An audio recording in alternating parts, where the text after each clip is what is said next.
My beloved child, stop everything because the impossible is being done for you right now. Not tomorrow, not someday, but in this very moment.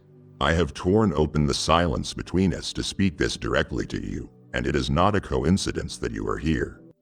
This message is an intervention from heaven, wrapped in urgency, soaked in promise, and targeted to the exact cry of your soul. Listen to me closely. Do not pause this. Do not scroll past. Do not treat this like any ordinary video you stumble upon. This is divine intelligence, a sacred dispatch, a prophetic disruption sent straight into your timeline. Every second you stay here, chains are breaking. Every moment you listen, the atmosphere around you shifts. So stay with me to the end, because what I say in the final moments will unlock something you didn't even know you were waiting for. If you walk away now, you will miss what I placed my hand on this very hour to deliver. You might miss the weight of what I am doing. You might reduce it to coincidence or call it chance. But this, my child, is nothing short of a miracle in motion. I am not asking you to pause out of discipline. I am drawing you to stillness because the glory about to be revealed needs a heart that is aware. You have asked me for movement, for breakthrough, for doors to open. You have cried for answers, begged for signs, and wondered if I was still listening. While your heart ached for relief, I was orchestrating a holy upheaval beneath the surface of your struggle. The impossible isn't forming in the distance. It is already unfolding at your doorstep. Can you feel it? The tightening in your spirit, the sudden pause in your routine, the tug on your attention? That is me. I am not far. I am not planning to move. I am moving right now. I have released angelic assignments with orders too precise for human interference. I have shattered spiritual resistance that mocked your faith for years. The wind that is shifting isn't natural, it is supernatural. So stop everything, not out of fear, but out of reverence. You are standing in a moment only I could have written, and what I am about to reveal will carry the weight of eternal intention. You see, my child, what I am doing now is not a delayed blessing, it is a divine fulfillment. While you felt forgotten, I was forging. While you wrestled with questions, I was building answers too big for your mind to hold. The moment you called it over, I called it the beginning. The second you said it is too late, I whispered, watch me now. Because I do not need conditions to be perfect. I do not need timelines to be clear. I do not even need you to understand how. I just need you to believe that I can, and I will, and I am. I am the God who defies logic, interrupts patterns, and brings fire out of ashes. I do not look at the natural to determine the supernatural. I look at your heart, and I see the place where you have held on even when everything in you wanted to let go. That is where I am planting the impossible. That is where I am doing what no one else could. Child, the very atmosphere around you is shifting. Your spirit senses it, even if your mind cannot explain it. You felt it when you suddenly stopped scrolling, when a sentence caught your breath, when your thoughts went quiet and your heart began to pound. That is me calling you into divine stillness. Because the next breath you take will be under skies I have already torn open. The next step you walk will be on ground I have already cleared. You are not moving toward a miracle, you are standing inside one. I need you to be fully present, fully aware. Because if you keep looking for fireworks, you might miss the flame already burning beneath your feet. I do not always speak through thunder, sometimes I whisper through stillness. And this is one of those holy whispers. So stop everything, not out of pity, but out of awe. For what I am doing in this very second is the beginning of what eyes have not seen and ears have not heard. The impossible is being done not soon, not later, but now. Listen closely. There are moments when even time, the very thing you feared is running out, bows in reverence to my command. You are standing in such a moment now. You see seconds ticking by on your clock, but I see eternity leaning toward you. I see the divine intersection of your prayers and my promises. This is not just another ordinary breath. This is a sacred inhale of something eternal. I want you to feel the weight of this holy collision. Time has tried to convince you that you have missed it, that it is too late, that what was once possible has now passed you by. But I am the God who overrides calendars, interrupts clocks, and bends moments to match my mercy. You are not behind. You are not late. You are precisely positioned for a miracle that is already in motion. Yes, I said already, because while you were looking for a sign that something might begin, I had already begun. When you were pacing the floor, whispering, "Lord, how long?" I was activating the impossible in realms your eyes cannot see. The shifting didn't start when you noticed the change. It began when your faith refused to break, even under unbearable pressure. Child, you must know this. Your obedience in silence caused a thunder in the heavens. Your surrender when you felt invisible caused angels to stand at attention. You didn't need to shout to be heard. You didn't need to announce your battle to be seen. I saw you. I felt every silent scream, every buried hope, every tear that dried before it could fall. I counted each one as sacred currency, and I have invested it into the miracle that is now unfolding around you. There is a reason the air feels heavy lately, a reason your spirit has been stirred in the quiet hours of the night. What you are sensing is not anxiety, it is anticipation. It isn't dread, it is divine momentum. You are not going crazy. You are not being overly sensitive. You are discerning the shift I have already initiated. The atmosphere around you has changed. Beloved, the ground beneath your feet is carrying power it didn't hold yesterday. The walls that surrounded you like prison bars are now shaking with the sound of freedom cracking through their foundation. You are not standing on dry ground. You are standing on fertile soil about to burst forth with glory. This is the holy ground of fulfillment, and you didn't even realize you were already walking in it.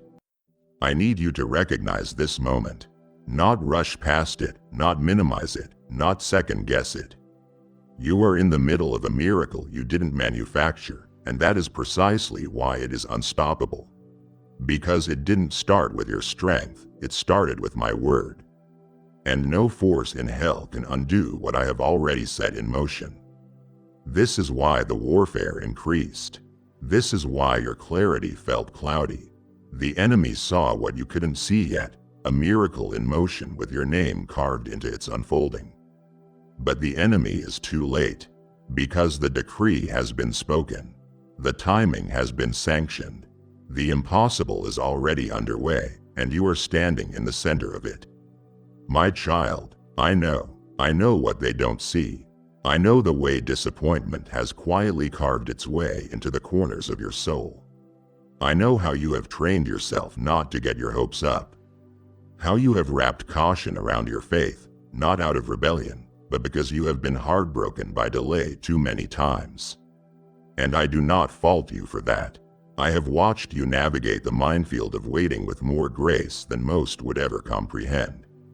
I saw how you smiled while your spirit cracked. I felt the echo of your groans when you told yourself it is okay even though it wasn't. But hear me now, I did not draw you into this moment just to comfort your wounds. I came to reverse what wounded you. I came not to bandage your pain, but to resurrect what it tried to bury. The patterns of delay that became normal for you are being shattered in this very hour. The cycles that seem to repeat without mercy, cycles of almost, cycles of loss, cycles of silence, are being interrupted by my hand. You have gotten used to, not yet, and not now, so often that you almost flinch at the idea of now. But this is not a tease. This is not another lesson in patience. This is a divine reversal. I am turning the tide, not just easing the pain, but rewinding its effects. What once seemed stolen is being returned with interest. What once looked shattered is being reassembled by the hands of the Creator. I do not offer partial redemption, child. I offer holy reversals. You mourned long enough. Now you will marvel. I need you to hear me clearly. You are not fragile. You are not broken beyond use. You are not defined by what didn't happen, by who didn't stay, or by what you couldn't fix. You are defined by me. And I say you are chosen. I say you are rising. I say the sorrow you swallowed in secret will now birth the joy you could never have imagined. Do not shrink from this moment because of past pain. Do not sabotage the arrival of your miracle because disappointment trained you to lower your expectations. Let me raise them again. Let me restore wonder to your heart. Because what is coming next will not resemble what came before. This time you won't have to brace for impact. This time the good news will not come with fine print. This time the blessing won't evaporate in your hands. Because I am not just releasing a promise, I am reversing every lie that said you weren't worthy of it. I am doing something that will make your heart believe again. Not because you tried harder, but because I refuse to let disappointment have the final word. So open your hands, open your spirit, open your eyes, and prepare yourself. I have not come to comfort what hurt you. I have come to heal you by undoing what hurt you in the first place. The reversal has begun, and it starts with the breaking of delay's grip over your life. My child, let me pull back the veil and show you something you have never seen. There are scrolls in heaven, divinely sealed declarations, and on them, your name is not penciled in with hesitance, but etched in gold with certainty. These are not wishful thoughts or flexible plans. These are sacred assignments crafted by my hand before time began. Not tasks given to the masses, not general blessings for the crowd. These are intimate instructions encoded with your design, your breath, your divine blueprint. You have imagined yourself too ordinary, but what I have written for you in the halls of heaven cannot be erased by failure or delay. The ink I used to write your purpose is eternal, and today, the seal on that assignment has been broken. Heaven is not waiting any longer. The assignment has been activated. Understand this, beloved. I didn't wait for your perfection. I didn't wait for your plans to align. I waited for my moment. Because this isn't about merit, it is about mandate. This isn't a response to what you have done right. It is a revelation of what I have already decided in the depths of my sovereignty. The enemy wants you to believe that everything depends on your performance, your consistency, your strength. But I say this to you now with holy fire, your assignment was never fragile. It was fortified with grace, built with resilience, protected by purpose. There are angels moving even now, not randomly, not slowly, but with urgency, delivering divine outcomes that are tied to the scrolls one wrote before you ever felt worthy of them. And what makes this moment miraculous isn't just the timing. It is the fact that I am not waiting for approval from anyone else. I do not ask your past if it is okay to bless your future. I do not check with your critics to validate your calling. I do not consult with those who walked away before I raise you up. This assignment is mine, and I placed your name on it. Not in pencil, not with conditions, but in gold. Because I knew the battles you would endure, the tears you would cry, the yes you would whisper when no one else was watching. And now that yes, that hidden obedience has collided with the moment of release. What I wrote about you in secret is about to be displayed in plain sight. And no power of hell can edit what I ordained in heaven. So breathe, child, not with anxiety, but with awe. You are not walking into coincidence, you are stepping into commissioning. You are not stumbling into favor, you are aligned with a divine assignment too detailed to be random. Do not downplay this. Do not shrug it off like another encouraging moment. This is not comfort, this is commission. You are standing at the door of a divine unfolding, and it has your name written across it in gold letters the enemy cannot smear. The world cannot ignore, and fear cannot erase. Heaven has moved. The assignment is alive, and you have been activated. Not because you finally got it right, but because I have always known who you are, my beloved. You have worn yourself thin, trying to untangle threads I never placed in your hands. You stood at the edge of decisions, crying out for clarity, asking, "How do I fix this?" And I have heard every whisper, every groan, every calculation in your weary mind. But I need to tell you something now with divine weight. This was never yours to fix.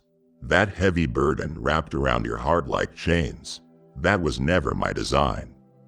I didn't call you to be the fixer, I called you to be the faithful. I didn't place you at the center of the solution, I placed you at the center of surrender. And all this time, while you have been exhausting your strength trying to work it out, I have been waiting for you to finally let me in. I saw you trying to strategize your way through the storm. I saw you building mental blueprints for survival. But your mind was never meant to carry what only my spirit can conquer. The burden you have been bearing has not only exhausted you, it has clouded your vision. And here is the sacred truth, child, while you have been bracing for impact, I have been preparing an intervention. You thought your role was to be the planner, the protector, the provider, but I have always been those things to you. I am the builder, not just of dreams, but of the path itself. I am the warrior, not just in your battles, but in the unseen war that rages around your peace. I am the miracle worker, not just in theory, but in the tangible turning of events that no logic could ever arrange. And here is where the divine contrast lies, your exhaustion versus my execution. Your striving versus my sovereignty.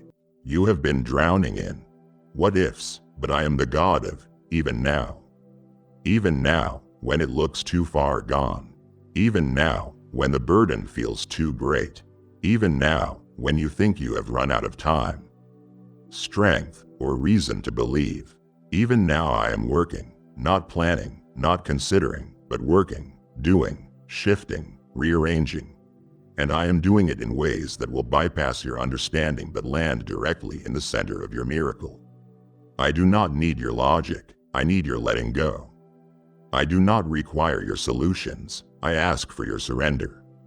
So my child, put it down. Lay down the burden, not tomorrow, not after another sleepless night. Now, let me carry what you were never designed to hold. Let me step into the spaces where your strength has unraveled and your plans have fallen flat. This burden wasn't meant to be yours. This outcome wasn't meant to come through your planning. The breakthrough you crave is hidden inside the surrender I have been waiting for. Do not just trust me in theory, trust me with the weight. Because when you release what you thought you had to control, you will see the impossible begin to unfold without resistance. I am not asking for your hustle. I am asking for your heart. And if you give me that, I will give you a miracle too breathtaking for words. I am working the impossible, not beside you, but for you. My child, lift your head, wipe the residue of fear from your heart. Because what once towered over you, those circumstances that mocked you, those voices that shamed you, those patterns that paralyzed you, they are now trembling. They were never as powerful as they appeared, but I allowed them to loom, to roar, to intimidate because I knew this moment was coming. I knew the tables would turn, and now they are. The giants you thought were undefeatable have begun to shudder in terror. Not because you found new strength, but because I just sent a word, my word, into your situation. And when I speak, everything else must bow. I didn't whisper, I declared. I didn't suggest, I decreed. And when the Lion of Judah roars, every pretender must flee. There were things in your life that tried to build themselves up as final. Fear masqueraded as fact, delay disguised itself as destiny, lack wore the mask of inevitability. These giants wrapped themselves in the fabric of your history and tried to convince you they would be your future. But here is the divine reversal. What they didn't realize is that their time has expired. My voice has shattered their foundation. My breath has torn through their defenses. My presence has peeled back the layers of their deception. They are now backing away. Yes, child, the giants are retreating.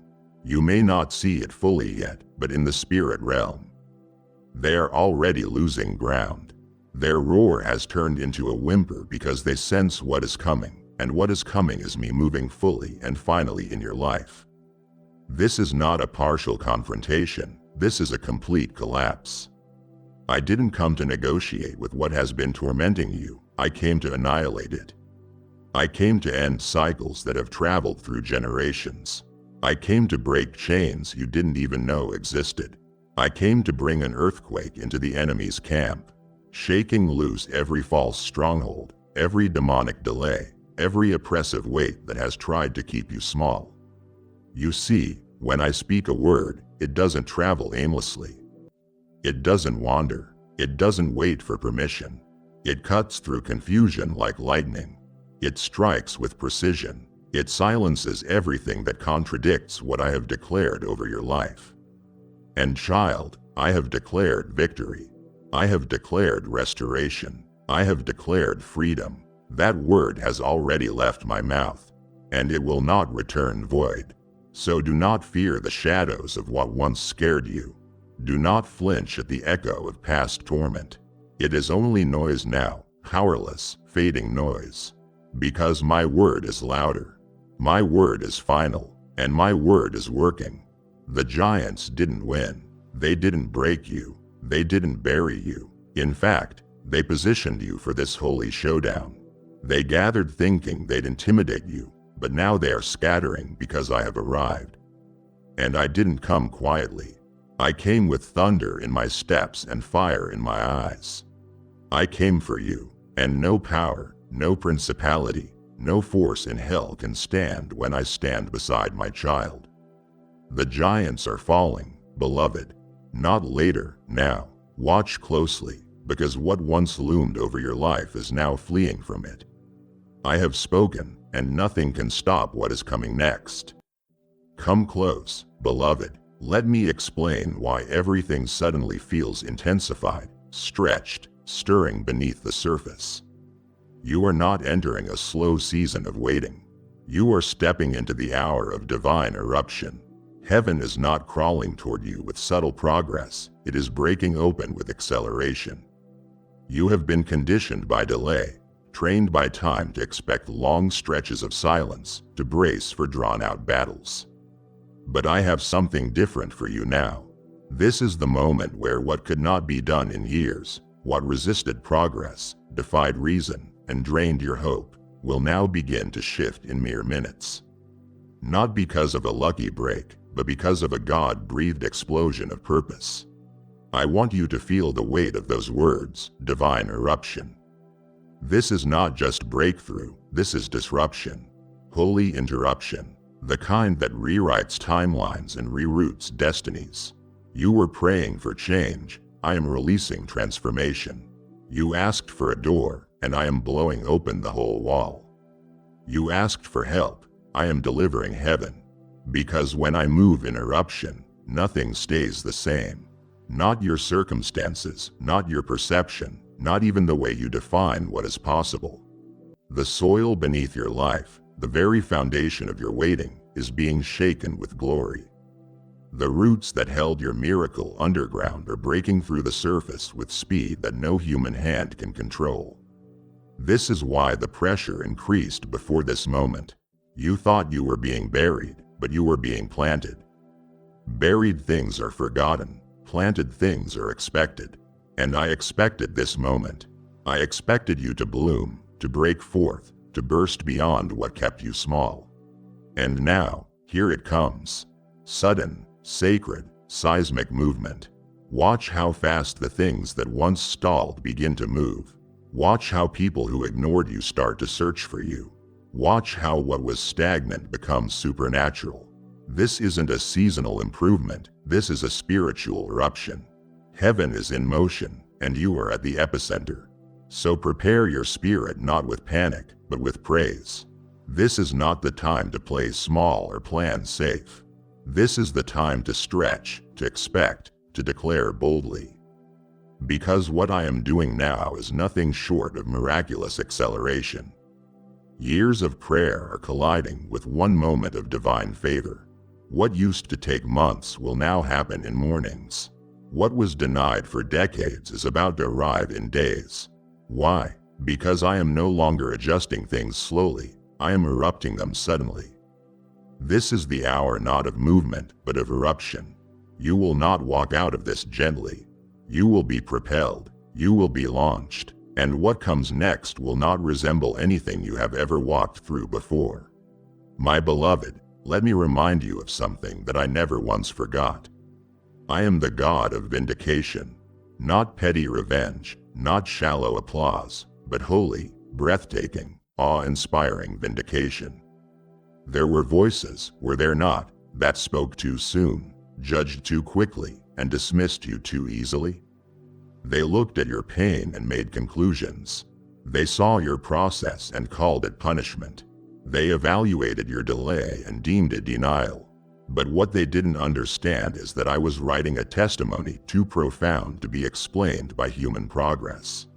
And now, in this divine reversal, I will make them say it, not in shame, but in shock, in trembling reverence.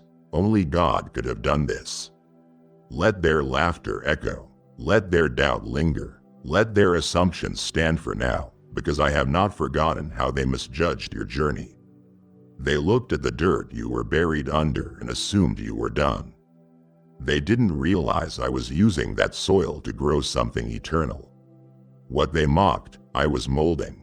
What they questioned, I was cultivating. And now the fruit is about to burst through the surface, not just for you to taste, but for others to witness. They will watch, mouths open, minds stunned, as you walk into rooms they thought you'd never enter. As you receive favor they said wasn't possible. As you carry joy they thought your heart would never hold again. And when the question comes, how did this happen? Only one answer will suffice. Not strategy, not striving, just me, just God. I have prepared this moment not just for restoration, but for revelation. I will reveal myself through you. I will silence lies with living proof. You won't need to defend yourself. You won't need to explain the gap between your struggle and your breakthrough. Your blessing will be the loudest answer. And child, this won't be a one-time display.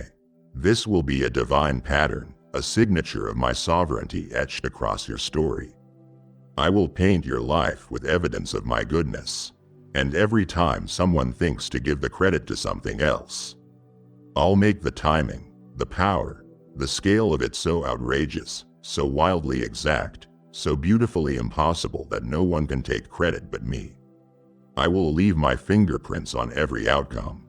So do not fear the opinions of those who cannot yet see what I have hidden in you.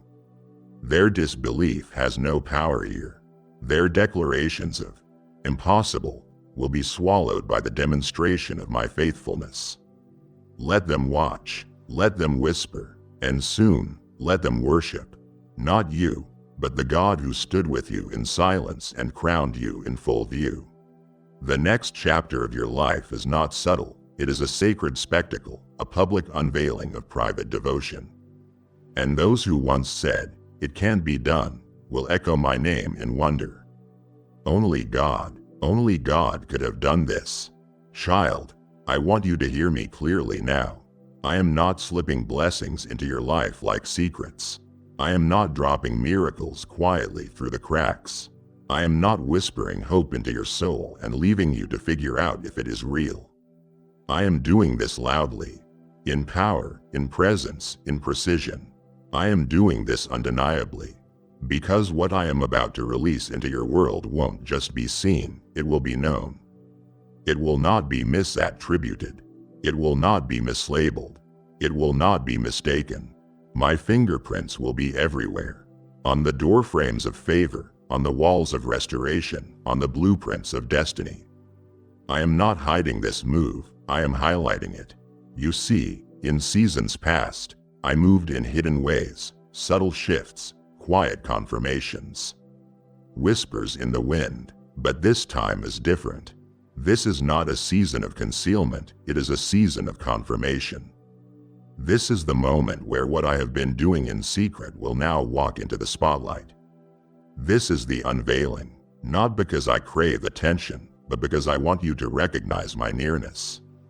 You went long enough wondering, is that you, God? Now I will leave no room for doubt. The clarity will be so piercing, the breakthrough so precise, the timing so divine that even your most skeptical thoughts will fall silent in reverent awe. Every door that opens will carry my seal. Every opportunity that arrives will have my fragrance.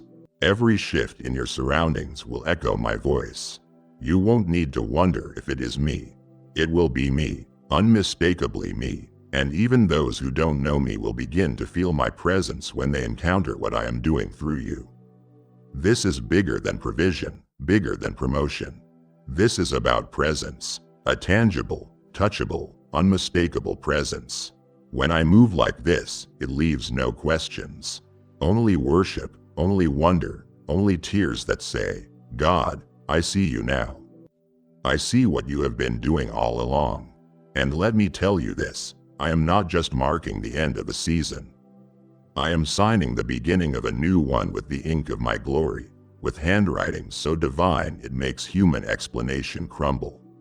I want the world to know who brought you out, who raised you up, who carried you through.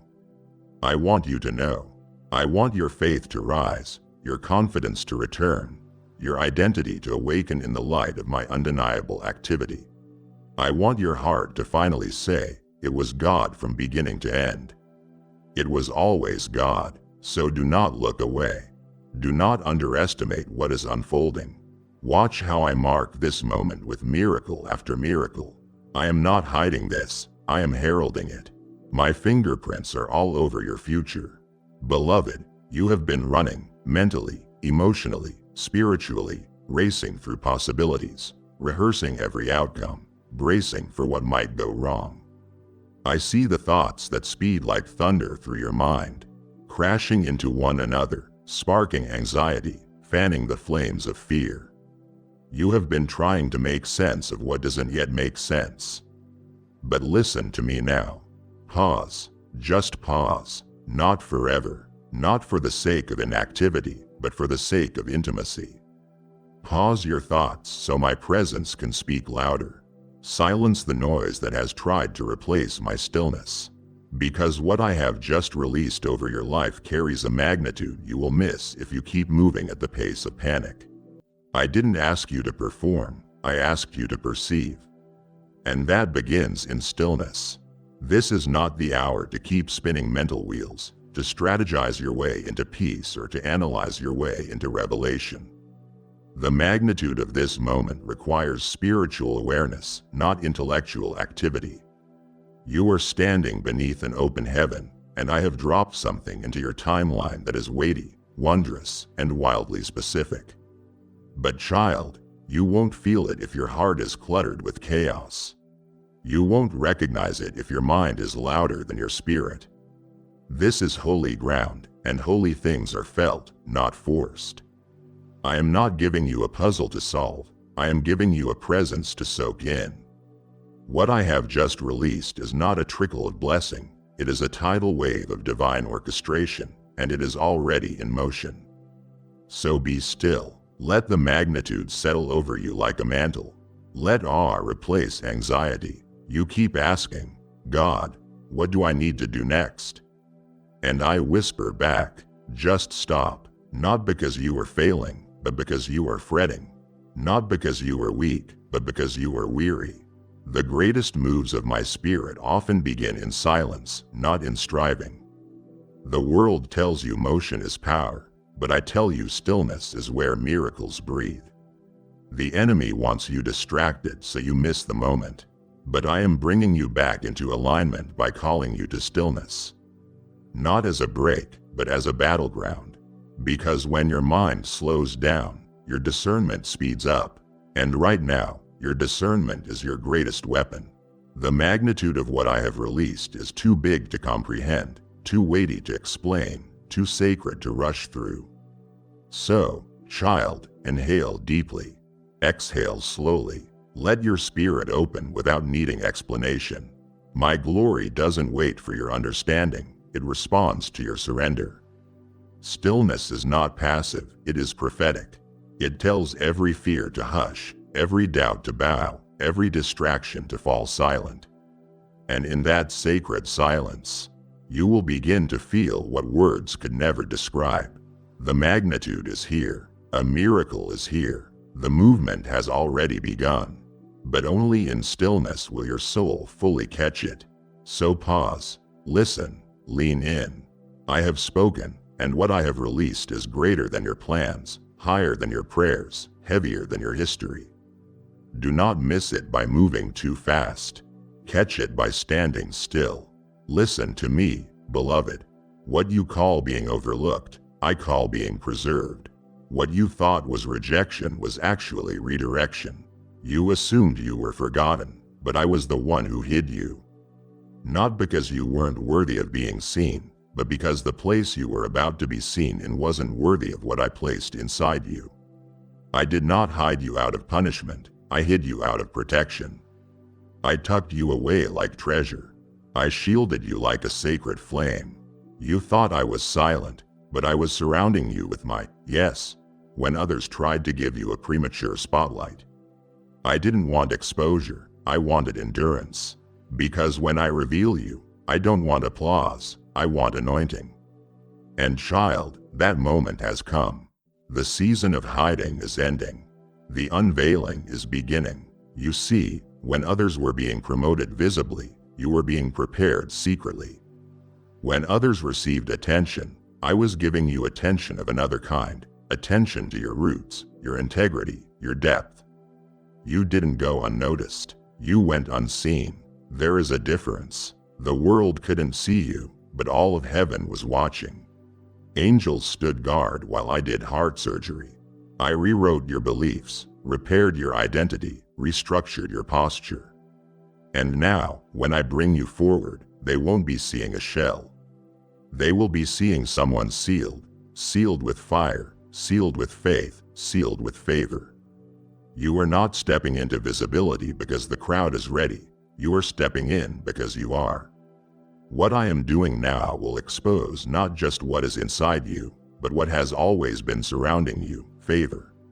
Divine favor, unshakable, unreplicable favor. The kind of favor that cannot be fabricated. The kind that whispers in rooms you've never entered.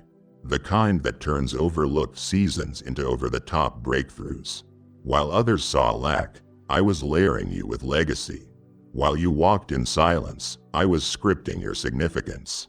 And now, as I pull you forward, that favor is going to shine so brightly it will blind those who thought you were finished. They didn't realize you were hidden in me. They couldn't see what I was doing behind the curtain, but I am about to raise the curtain. So do not shrink back when I call you forward. Do not apologize for the open doors. Do not hesitate to walk in rooms where no invitation was extended, because I am the one who is opening them. You are not being invited by man, you are being revealed by God.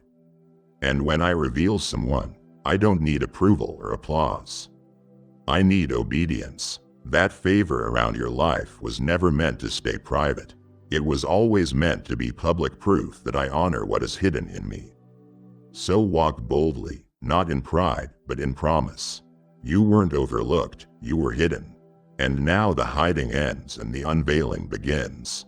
Beloved, I want you to pause and feel the intimacy of what I am about to reveal. This miracle, your miracle, is not being passed down a chain of command. It is not being outsourced, diluted, delayed, or handed off to someone else to complete. This miracle is mine, and I am the one crafting it personally. Carefully, intentionally, I did not assign this to an angel. I did not hand it off to timing or fate. I did not give it to the hands of others to decide its worth. I am shaping this with my own hands. Your miracle is being molded by the maker, the author, the creator, the I Am. And because I am the one doing it, it cannot be copied. It cannot be canceled. It cannot be claimed by anyone else.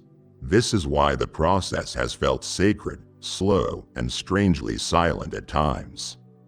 Because what I am building for you hasn't been seen before. You have looked at others and wondered, why did it happen for them so quickly? But what I am preparing for you is custom carved from heaven's resources, not earth's templates. This isn't a recycled blessing, this is a revelation. I am not repeating what I did for someone else. I am revealing a miracle so original, so one of a kind that only your name fits the design. This is why comparison has tried to creep in. This is why envy whispered lies. Because the enemy wanted you distracted, discouraged, disillusioned, so you wouldn't notice the divine detail I have been working into the weave of your future. Every thread of this miracle is laced with my fingerprint. Every edge is sealed with my signature.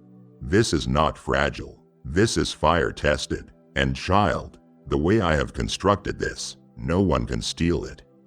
Not by manipulation, not by slander, not by sabotage. They can't delay it. They can't derail it, because I never gave them access to it.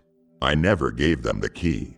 I didn't design this to be shared in pieces. I designed it to arrive complete. And when it touches your life, it will be obvious. This didn't come through influence, it came through intimacy. This didn't arrive because of connections, it arrived because of covenant. And I don't break covenant. So let me settle the questions rising in your heart. No, it hasn't passed you by. And no, it hasn't been given to someone else. No, you haven't missed it. I have been holding it, shielded, shrouded, sacred, until this exact moment, and now I am delivering it myself. You will not have to fight for what I have already secured. You will not have to perform to earn what I have handcrafted.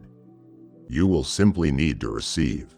And when you do, the world will wonder. They will try to explain it, frame it, claim it, but they won't be able to because it will be marked by something too holy to replicate. It will carry the fragrance of my presence, the weight of my glory, and the undeniable touch of my hands. This is not a borrowed blessing. It is a handcrafted miracle, and it is yours. And now, my child, pause for just a moment longer. Because as I do the impossible for you, I am also inviting you to be part of the impossible I am doing for others. This message, this word, this fire you just received, someone else is waiting for it. Your support is not just kindness, it is kingdom seed. When you give, you are not donating, you are sowing supernatural oil into a lamp that never runs dry. Did I not say, give and it shall be given unto you, pressed down, shaken together, and running over? That promise is alive now for you. So if your spirit is stirred, move now. Sow into this mission by using Super Thanks, joining membership, or giving through the link in the description, and watch me multiply your obedience with unstoppable favor. My child, come close again. Closer than your logic, closer than your questions, closer than your fears. Let me whisper to the part of you that still wonders if I can do it. Yes, I can. And not only can I, but I will. And not only will I, but I am. The impossible is not intimidating to me. It does not drain me. It delights me. It is not the edge of my power. It is the beginning of my playground. I specialize in impossible things. While man is bound by probability and data and time, I move in dimensions that defy all three. What they call ridiculous, I call routine. What they dismiss as absurd, I declare as absolute. Impossible bows to me. Type yes if you are ready for the blessings that you are about to receive. And if you believe in Christianity, kindly show your support for our community by contributing Super Thanks from $50 to $100. You have been afraid to believe fully because you didn't want your heart broken again. I saw it. I felt it. You tiptoed around hope. You wrapped your dreams in disclaimers. You tried to protect your soul from disappointment. But I have been preparing you, not just externally, but internally. I have been shifting the soil of your heart, tearing out old weeds of unworthiness, lifting the weight of, maybe not me, And now, in this holy moment, I say you are ready. Not ready because you are perfect. Ready because you are open. Your heart has finally reached the place where it can receive without resisting. Hope no longer feels like a threat, it feels like home. That is why I waited, not to punish you, but to prepare you, because I refuse to pour miracles into hands that aren't open to receive them. I won't bless you in a way that breaks you. I won't rush the revelation. I will release it when your spirit is tender enough to cradle it, not question it. And now you are here, standing on the edge of a divine outpouring. Heart wide, faith rising, expectation awakened. I know there are still whispers of fear. I see them, but they no longer rule you. What rules you now is hunger, and I will not deny the hunger of a yielded heart. I will not ignore the cry of one who dares to believe again. So, child, lean back into trust. Lean away from timelines, outcomes, calculations. I am doing the impossible, not eventually, but imminently. Not in pieces, but in power. I do not need conditions to be ideal. I do not need people to agree. I just need your yes. And you have given it through tears, through tiredness, through trembling belief. And now the heavens respond. The impossible is not on the horizon, it is at the doorstep. What others called unreachable is now unavoidable. What once lived in the realm of dreams will soon live in the realm of testimony. This is not wishful thinking, this is divine certainty. The impossible has found its landing place in your life, and it is happening now. My child, lean in and hear me now, not with your ears, but with your spirit. You have waited long enough for others to validate what I have already confirmed. You have exhausted your energy trying to gather consensus, hoping that when the right people say yes, then your breakthrough will finally arrive. But that is not how I move. I do not need agreement from those who couldn't see your value. I do not require permission from those who doubted your direction. I am not assembling a committee to approve what I have decreed. I have already said yes, and when my yes thunders across the heavens, there is not a single voice on earth or in hell that can overrule it. You have been looking around hoping someone would see the potential in you and confirm what I have whispered in the hidden places. You sought confirmation, affirmation, even cooperation. And when you didn't get it, you questioned whether the promise was still alive. But child, do not confuse silence from others with hesitation from me. My decision has never wavered. The yes over your life is not hanging in the balance. It has been sealed by my voice, signed by my covenant, and sustained by my faithfulness. Others may have hesitated, but I haven't. They may have been unsure, I was not. Before they ever had an opinion about your life, I had already spoken life into you. That, yes, I spoke over you wasn't just about a blessing, it was about identity. I said yes to your purpose. I said yes to your healing. I said yes to your restoration, your release, your return. That, yes, echoes through every dimension of your life, whether you feel it or not. It is the reason doors that should have remained closed are starting to creak open. It is why opposition has increased, because the enemy hears it too. Heaven has already approved the release, and now the earth must make room. There is no more delay. There is no more discussion. My yes isn't a suggestion, it is a sovereign decree. And when I decree a thing, it must come to pass. So stop waiting for applause. Stop holding your breath wondering if they will finally get it. They don't have to. What I am doing in your life isn't up for debate, it has been divinely decided. I have endorsed you not because of what others see, but because of what I see. And what I see is someone ready, chosen, prepared, and anointed. Your story will not be written by the ones who overlooked you. It will be written by the one who authored you.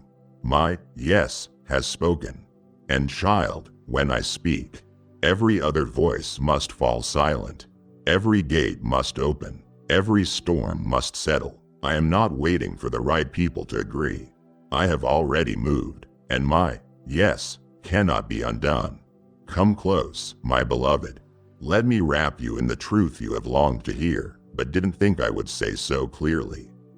I saw your tears, every single one. Not a drop escaped my notice. Not a single sob was wasted. While you cried in silence, I stood at your side. When your pillow was soaked in pain and your prayers felt unanswered, I wasn't far. I was closer than your breath. And I want you to know this now. Your tears were not signs of failure. They were not evidence of fragility. They were holy. They were sacred. They were seeds. And I am watering every single one with my glory. You have been taught to be strong. You have been conditioned to keep it together. But I am the God who draws near not to your perfection, but to your brokenness. You thought you were falling apart, but I saw something else. I saw surrender. I saw worship in its rawest form. I saw a heart that trusted me enough to break in my presence. And what the world labels as weakness, I have always called worship. You weren't unraveling, you were releasing. And every time a tear left your eye, it carried a prayer, a dream, a hope, a cry too deep for words. But I understood every one, and I caught them, not just metaphorically, but literally, stored in heaven. Cataloged with care, sealed with promise. Those tears are not buried in the past. They are speaking into your future because I do not discard pain, I redeem it. I turn sorrow into strength. I take the moisture of your tears and pour it back into the soil of your destiny. What you thought was loss was actually sowing. What you considered a breakdown was a breakthrough in disguise. You planted those tears in seasons of desperation. But now, child, you will reap in joy. Not just a little joy, not subtle happiness. I mean full-scale, undeniable, overflowing joy. Because when I harvest what was sown in tears, the result is always miraculous. So do not regret the moments you wept. Do not look back in shame.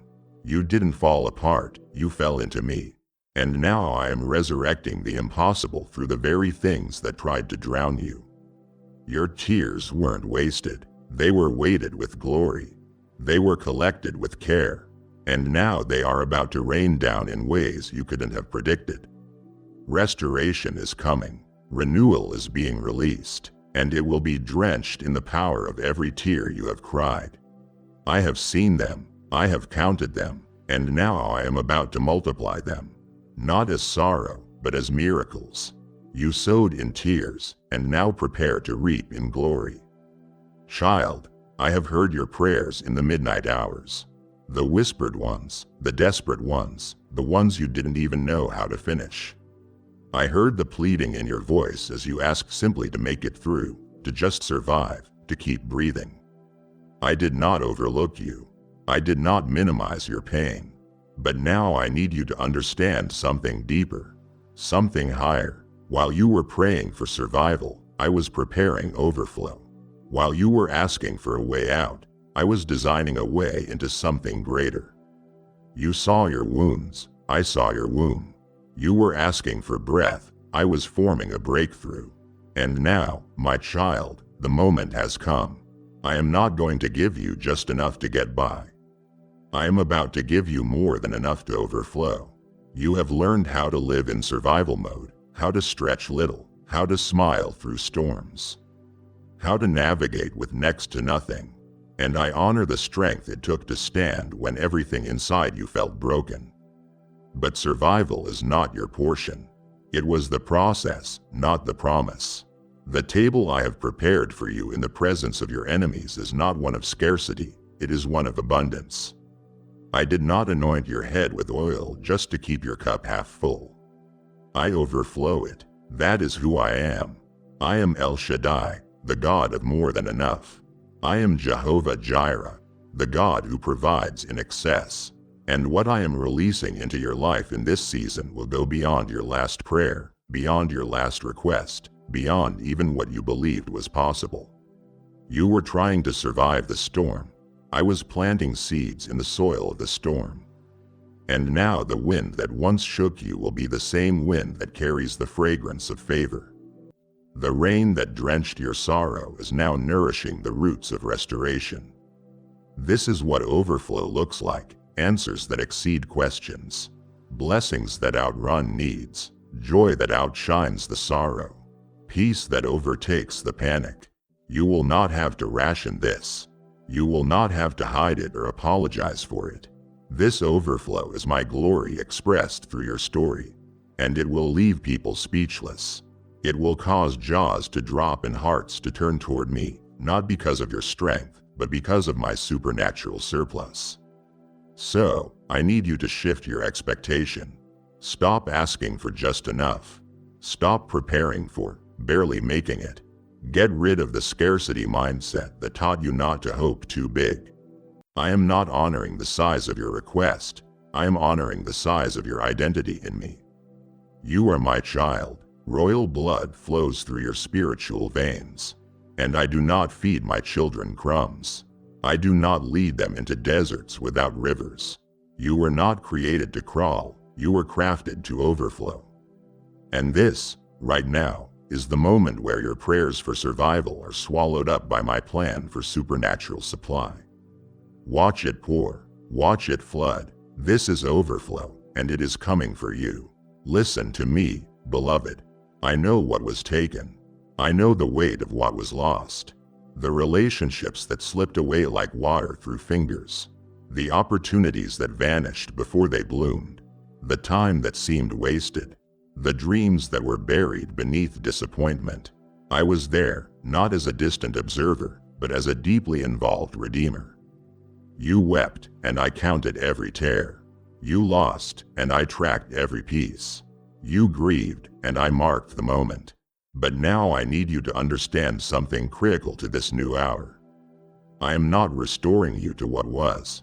I am restoring you beyond what was. I am not rebuilding the ruins. You are rising from them. This is not recovery. This is resurrection. You have braced yourself for getting back on your feet. You have prepared for some version of what once was. But that is too small for what I have prepared. You didn't lose time. You gained testimony. You didn't lose purpose. You gained power. You didn't lose identity. You gained intimacy. What the enemy thought he destroyed has only deepened the soil where I have now planted more. You are not going back to normal. And thank me for it.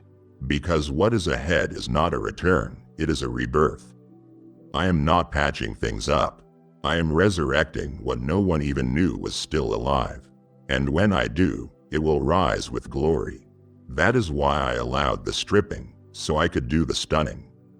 That is why the pain ran so deep, because the promotion will rise even higher. I let the old versions die so the new version, stronger, sharper, saturated with my spirit, could emerge. You are not the same, and your restoration will reflect that. When people see you in this next chapter, they won't recognize the old scars, they will see resurrection.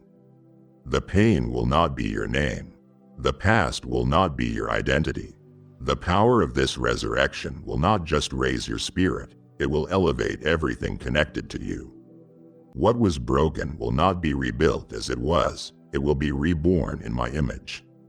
So do not lower your expectations. Do not settle for simple repair. Demand resurrection. Ask for it boldly. Speak it aloud. Declare it in the face of what still looks dead. Because I am not breathing on what was, I am breathing into what is next.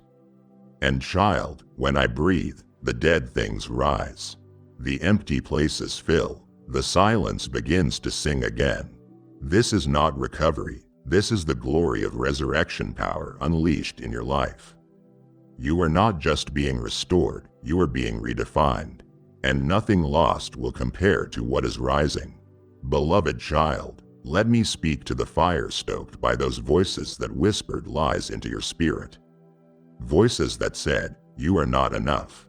You don't belong. You will never succeed. I know how those words carved shadows into your dreams and etched doubt into your identity. You listened, you questioned, you lowered your expectations because the echoes of condemnation seemed louder than my voice of affirmation. But I need you to hear this as if the heavens themselves are roaring into the hollow spaces within you. Those people, those voices, will not stay victorious. Their words will lose purchase. Their definitions of you will dissolve because I am shifting the narrative so dramatically that soon they will say, "We were never enough."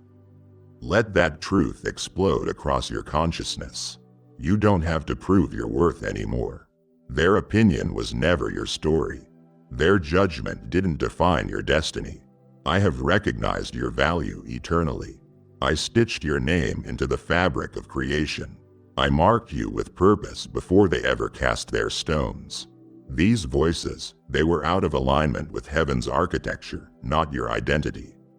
And now that my favor is surfacing, all those who chose to bet against you will be reminded of my sovereignty. They will say, "We judged you too quickly." They will say, "We spoke too soon." They will say, "We didn't know who God was building." And one day soon, through this unfolding miracle, they might even begin to believe the difference between being told, "Not enough," and encountering someone God declared, "Chosen." You see, this is the power of my restoration. It doesn't just lift you, it overturns the entire structure of accusation that tried to hold you captive. When I release my favor, when I elevate what they dismissed, when I adorn your life with favor they thought you'd never touch, the atmosphere changes. Their disbelief becomes disorientation. Their certainty becomes shattered. Their declarations crumble under the weight of divine demonstration. And you will walk through this with such confidence, such clarity, such quiet joy that even the critics will feel the tremor of my presence calling you unstoppable. So hold your head high, beloved, not in arrogance, but in the radiance of truth. Let my words reshape what you have believed about yourself. Let my affirmation outshine their accusations. Let my blessing baptize you with identity. They may have said, "Not enough," but I fashioned you with purpose. They may have tried to limit you, but I multiply miracles in your life. And when they see you standing in the fullness of what I have done, they will silently recognize they were living beneath the call I ordained for you. And that recognition, that is my vindication. That is holy redemption. That is proof. My precious child, you have carried the weight of yesterday's shadows. You have walked through corridors of hurt, through rooms filled with disappointment, through seasons with no light at the end. And each step in that darkness whispered questions, will this never end? Has this broken me forever? I have seen it all. I have felt the tremors in your spirit. Those experiences were not God's last word on you. I promise you now, I will not allow yesterday to define your destiny. I will not let what was taken from you steal from what is being given to you. So hear me, your past is not your final chapter. I am writing a new one, and it is drenched in redemption, radiance, and resurrection. Let me tell you about transformation, holy, heartfelt, upward movement. It doesn't ignore your pain. It doesn't gloss over your scars. It doesn't ask you to forget what happened. Instead, I take what broke you and I make it the platform for your breakthrough. The broken pieces of your history, I gather them with grace. I shape them with purpose. I elevate them with mercy. What happened to you, the betrayals, the failures, the losses, I am weaving them into your testimony. Because in my economy, sorrow does not stay buried. It becomes rich soil for your glory-filled story. And what will unfold next will carry the fragrance of resurrection power impossible to ignore. Undeniable in glory. Stop looking back with shame. Stop replaying the moments you failed. Do not measure your future by the fragility of your past. That place is done. The season has ended. This moment, a new chapter, is not about what tore you apart. It is about what I have built back together. It is about how I have reassembled your pieces with a design so extraordinary, so original that even you will stand amazed. And as you step into that chapter, you will realize why nothing could have stayed the same. For the new ending I am writing is not just restoration, it is rebirth. So hold on, hope again. Dare to believe in my pensiveness, my plot twists, my grace-laden rewrites. You are not just healed, you are exalted. Not just restored, you are resurrected. And the chapter ahead, it is not just for you to read, it is for the world to witness. Your story is about redemption, about reclamation, about the one who refuses to let yesterday steal tomorrow. And my hand is already on the page, writing a conclusion so beautiful that every tear you cried will find a voice of praise. Your story is not over. In fact, it is just beginning to blaze. Listen to me, beloved. You have mistaken the quiet for my absence. You thought the delay meant denial. You have walked through months, even years, of what felt like holy silence. And in that silence, you wondered if I had moved on. If your name had been shelved, if your destiny had somehow expired. But child, look again. Listen again. That silence wasn't me ignoring you, it was me shielding you. I wasn't still because I forgot you. I was still because I was forming you in places your own prayers didn't yet know how to reach. That waiting season, the one that nearly unraveled you, was not a pit. It was a womb, and now I am opening it. The shift has begun. You asked me, why isn't it happening yet? And I answered you in ways too deep for words, in the language of timing, in the vocabulary of seasons. While you wanted movement, I was maturing you. While you longed for proof, I was planting something permanent. I do not release what isn't ready, and I do not promote what hasn't been processed. You thought I was late, but I was perfecting the purpose inside you. Not just so it could happen, but so it could hold. Do you understand? If I gave it to you too soon, it would have slipped through your fingers. But now, because of the waiting, your hands have learned to carry glory. Your soul has learned to recognize me in both thunder and stillness. But you will not go alone. So now hear me with clarity. The wait ends here. This is not a feeling, it is a fact in the spirit. The shift is not coming, it is here. What has felt like stillness will suddenly accelerate. Doors that were rusted shut will now swing wide. Conversations will unfold without you chasing. Answers will rush in where you once stood in confusion. Because I am moving, visibly, powerfully, publicly. The same God who whispered to you in secret is now speaking in volume through favor, alignment, and opportunity. And no one will be able to say it was coincidence. They will know I have come to collect the seeds you sowed in silence. So stop mourning the wait. Celebrate it, because it didn't waste you, it weaponized you. It didn't silence your purpose, it solidified it. And now, like the sudden cracking of dawn after the longest night, I am shifting your entire atmosphere. Heaven has moved, and earth is about to catch up. The waiting season is ending, and the wonder season is beginning.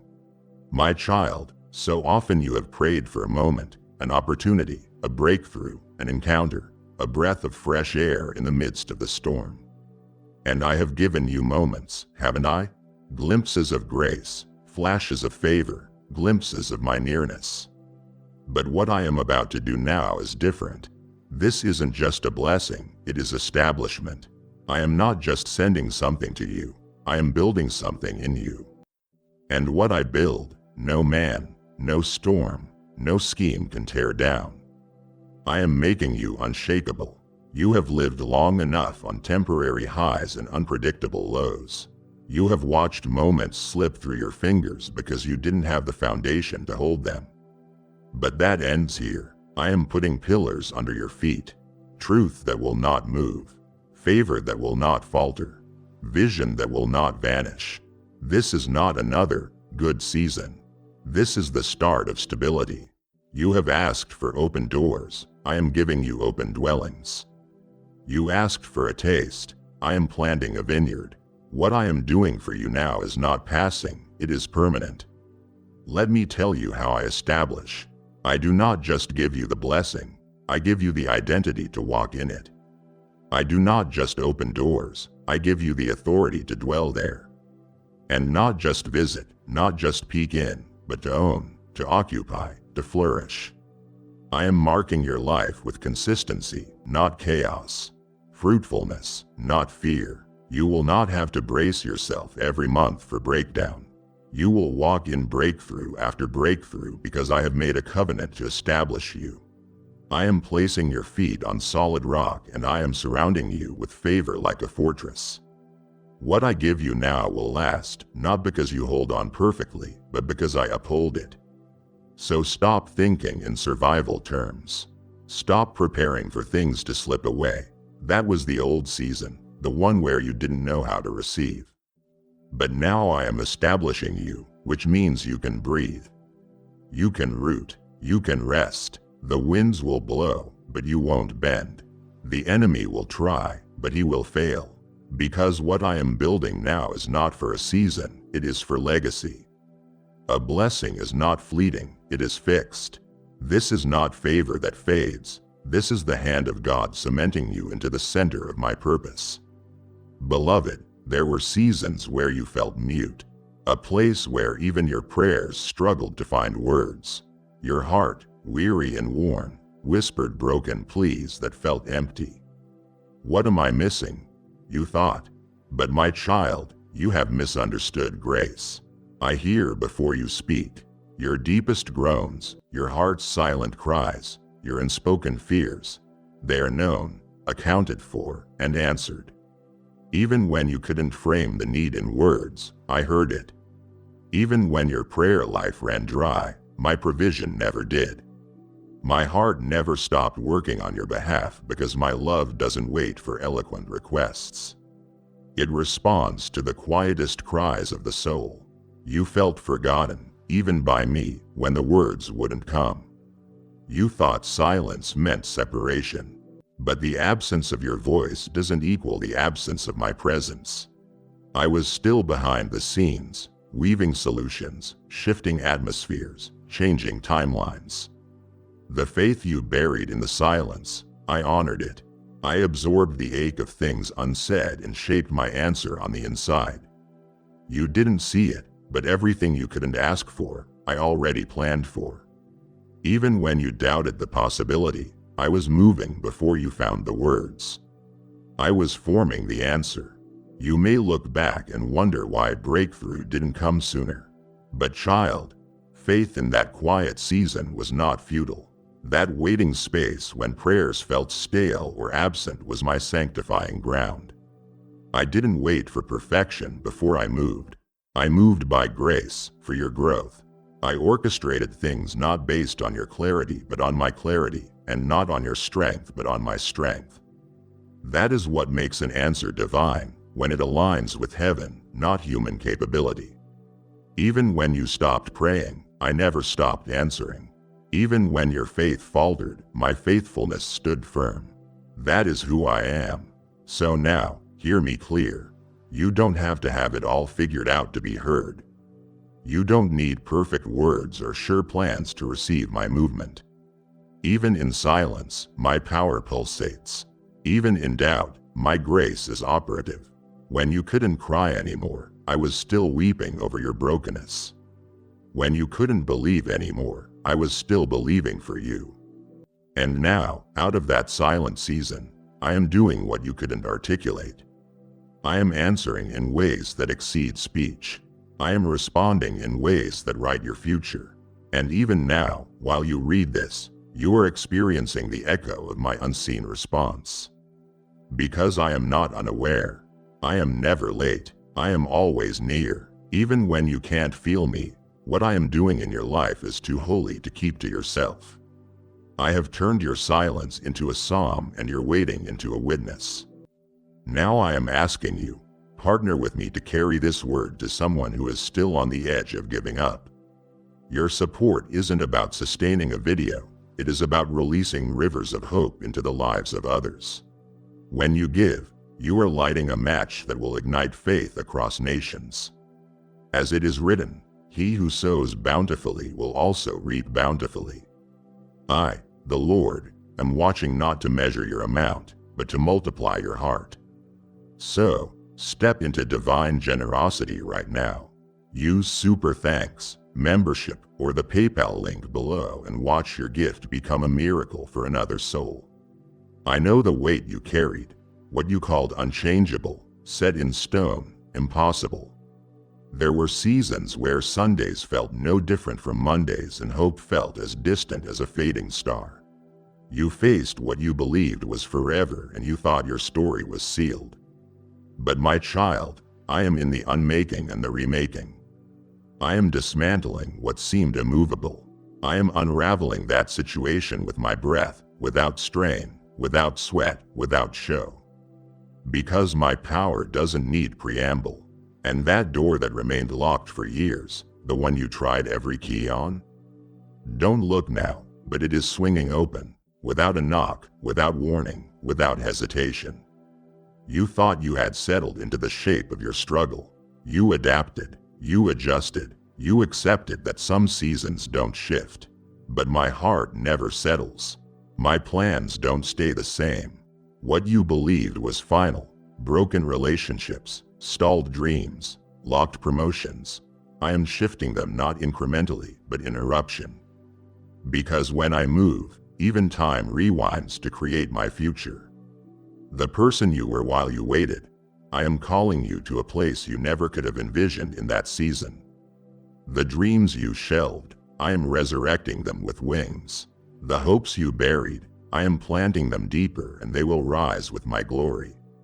And that locked door, that one that mocked your faith by staying shut, it's not just opening, it is flying off its hinges.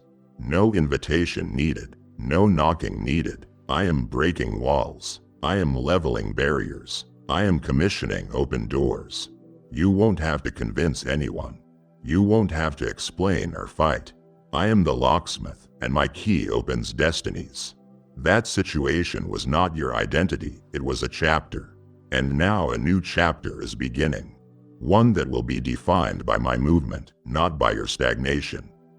So beloved, lift your eyes. Step toward that open door. Even if it falls off its hinges while you are not looking, let my wind carry you into what I have created.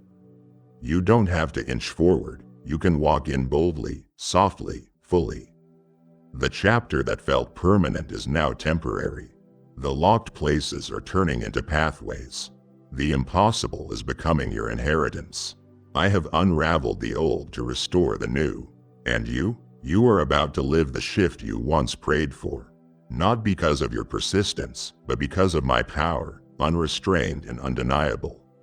I need you to remember this, not as a metaphor, but as truth breathed into your spirit. Every prayer you whispered in the depths, the ones that slipped off your lips before sleep, between tears, in the lonely stretches where you felt abandoned, none of them went unheard. I archived them not in confusion, not in indifference, but in holy safekeeping. I labeled them with eternal intention. When you stepped away, defeated with words you couldn't finish, I held them. I cataloged them. Type, yes, if you are ready for the blessings that you are about to receive. And if you believe in Christianity, kindly show your support for our community by contributing Super Thanks, from $50 to $100. I fastened them to my heart, and you have been moving through days wondering if God just forgot. And oh, my love, those prayers were never forgotten. They were guaranteed the moment you uttered them. They entered my archive where timing isn't dictated by human chronology, but by divine orchestration. Not based on your schedule, your convenience, or your capacity, but based on my fullness, my readiness, my movement. Every tear, every sigh, every silent plea that couldn't find words became a seed in heaven's soil. I didn't react to your volume, I responded to your surrender. And now, in this sacred hour, that fulfilled timestamp has arrived. What you buried quietly is rising gloriously. What you thought was lost is being lifted to manifest. What felt delayed is now delivered with dramatic momentum. Consider for a moment the gravity of that. While you wondered if I was listening already. While you questioned if I would remember, I never forgot. That prayer you thought went nowhere is about to surface in ways that exceed anything your spirit dared to hope. Doors you expected to stay shut, open. Voices you anticipated to stay silent, celebrate. Moments you prepared to mourn, morph into milestones. Not because you fought harder, but because I archived and fulfilled. I aligned heavenly agendas with Earth's moment. So stop doubting the stirring in your spirit. That is my orchestration pulsing fulfillment. I am responding now, not because of your perfection, but because of my promise kept. A timestamp isn't retroactive charity, it is covenantal reliability. And you are entering the echo of your unspoken requests. Let your heart recalibrate to my timing, not human urgency. Because in heaven's realm, things completed don't just sit quietly. They come alive on earth with thunder. My precious child, you have endured fragments of peace. You have received patchwork reassurance for wounds that needed healing. You have known small glimpses of favor for needs that demanded the fullness of my redemption. But hear me now, deep in your spirit, deep in your bones. I am not interested in giving you partial relief. I am not peddling temporary solace for permanent pain. I am not delivering baby steps for a marathon journey. I came to complete what I began. And every stitch of my promise, every part of my plan is aligned, intact, and moving toward full revelation. I do not do half measures. I do covenant-level completeness. Imagine for a moment a tapestry in the making. Every fiber laid with care, every color purposefully chosen, every line designed with divine artistry. I wove your promise in the loom of my presence. I painted your destiny with colors that do not fade. I embroidered restoration into your identity. And every time you questioned your worth, I preserved each thread with determination. You may have perceived gaps, places where you felt you didn't measure up, didn't have enough faith, didn't hold on long enough. But those perceived holes were never in my design. I created a masterpiece, and I will not allow one thread of my promise to unravel. The relief you are experiencing is not a band-aid. It is a banner. The fulfillment you are seeing is not a fragment, it is a field of freedom. When I move to finish what I have started, heaven rejoices. The earth shifts and it changes everything. That lingering doubt, that persistent pain, that unfinished season, those will not define you. Instead, the fullness of my completion will allow all that I have begun to reach wholeness. All that my word announced will find its finish. And not because you manufactured it, but because I crafted it on a foundation so sure. No devil, no doubt, no delay can dismantle it. So settle into the truth. Embrace the fullness that has longed to meet you. Do not let little blessings steal your expectation of total restoration. Do not be satisfied with less when I am releasing my best. Do not trade moments of peace for a season of promise. I came not to leave things undone, but to declare things done. I came to fill voids, close cycles, redeem losses, and not one thread of my plan will unravel because it is woven in my faithfulness. My child, there was a time when impossibility felt like a stronghold, unassailable, taunting, mocking your every prayer with an echo of, "You think? You dare? You believe?" I witnessed how those words shook your core, how doubt whispered in your ear, how hope seemed swallowed by the weight of what looked immovable. But let me shift your perspective. Those walls of impossibility were never as strong as they appeared. I placed them there not to keep you out, but to show you where to bring your faith well. What once laughed at your faith is now trembling. I am not merely removing the obstacle, I am rearranging reality. And when my performance unfolds, impossibility will find itself under siege. I didn't come to override impossibility with convenience, but to confront it with sovereignty. I am shaking foundations that even you thought permanent. Those stones that felt ancient and unshakable, they are quivering now. I am rolling away boulders that shadowed your yes until you didn't believe your own lips could speak such audacity. My movement is not small, it is seismic. The things that looked immovable, the barriers, the limitations, the no's, are being uprooted. And when I uproot the impossible, what appears on the surface is not simply relief, it is revelation. A revelation that shows the world, when God shifts, even mountains must move. This is not a performance for your strength, this is a proclamation. Nothing in the natural can stand when divine intent pushes against it. I have seen what you have endured. I measured how deeply those walls cut. But now, the same atmosphere that allowed you to be discouraged is being transformed by my declaration. Your heart might still be adjusting to release, but your future is already aligning with resurrection. What once scoffed at your faith will be silenced by my power. The impossible will become your testimony.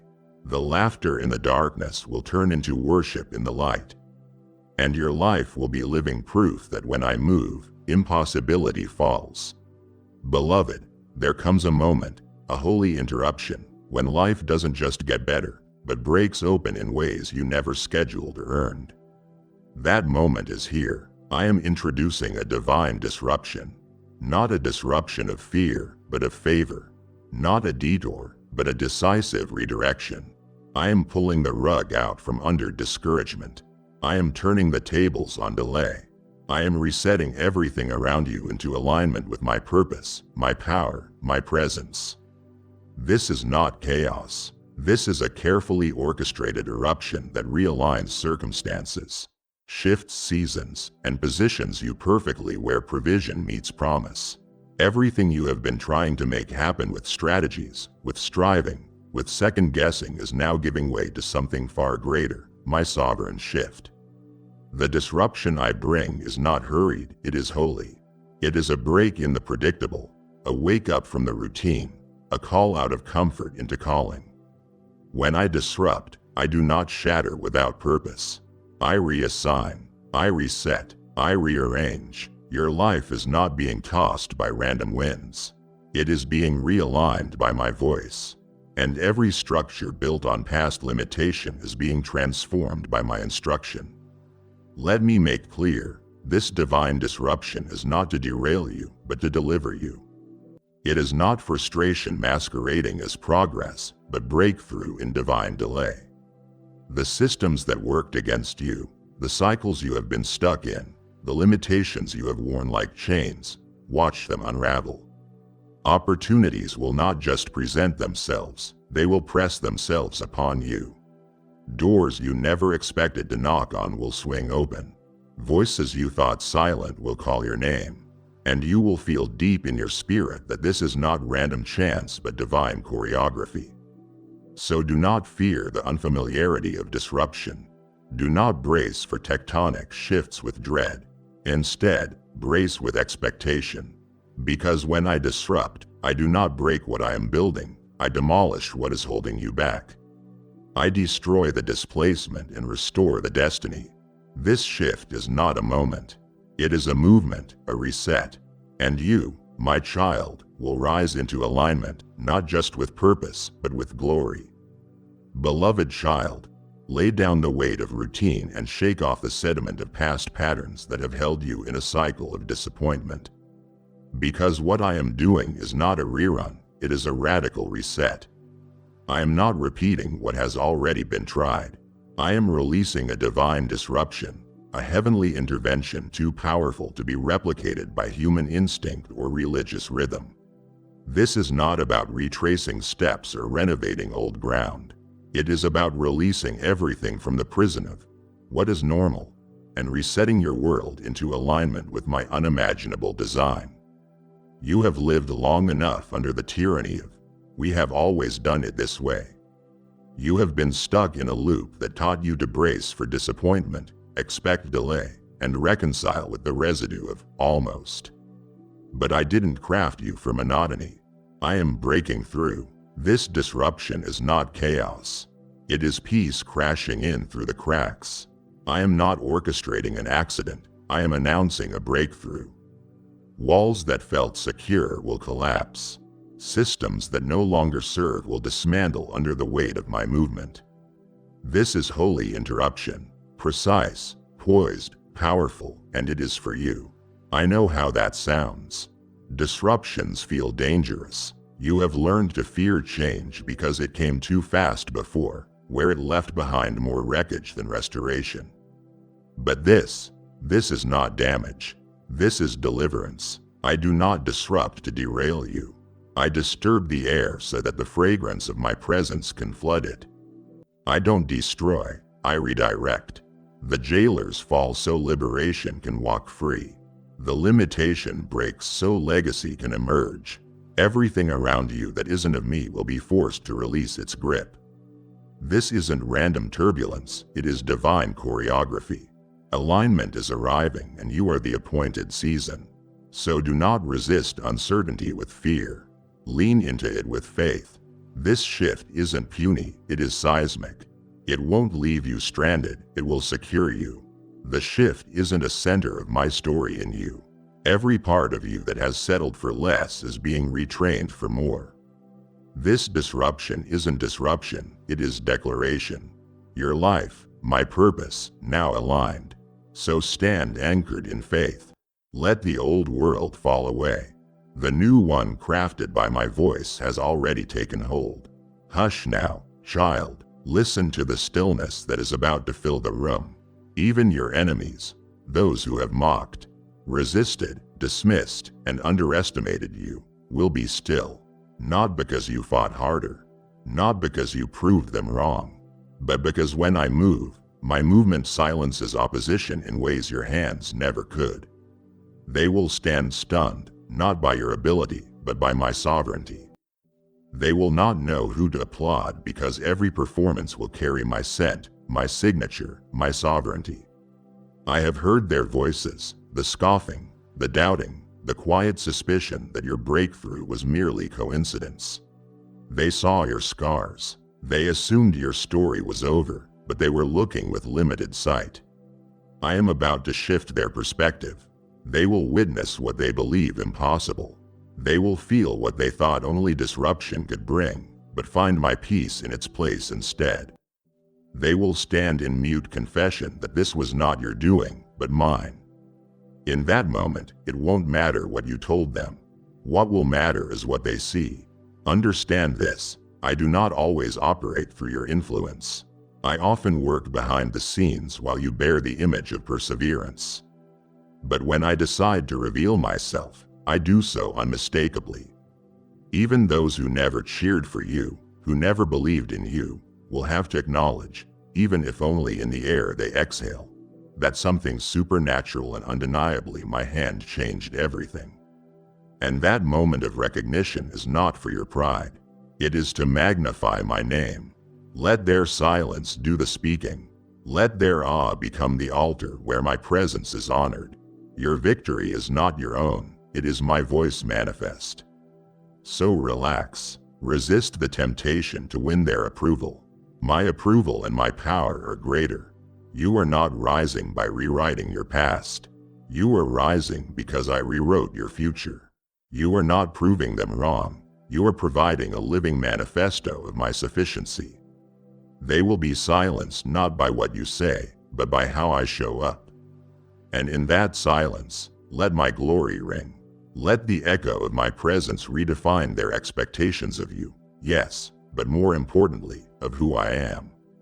My precious child, I am calling you beyond the comfort of logic and the safety of formulas. You have been conditioned to solve, to plan, to predict, and in many ways that has carried you.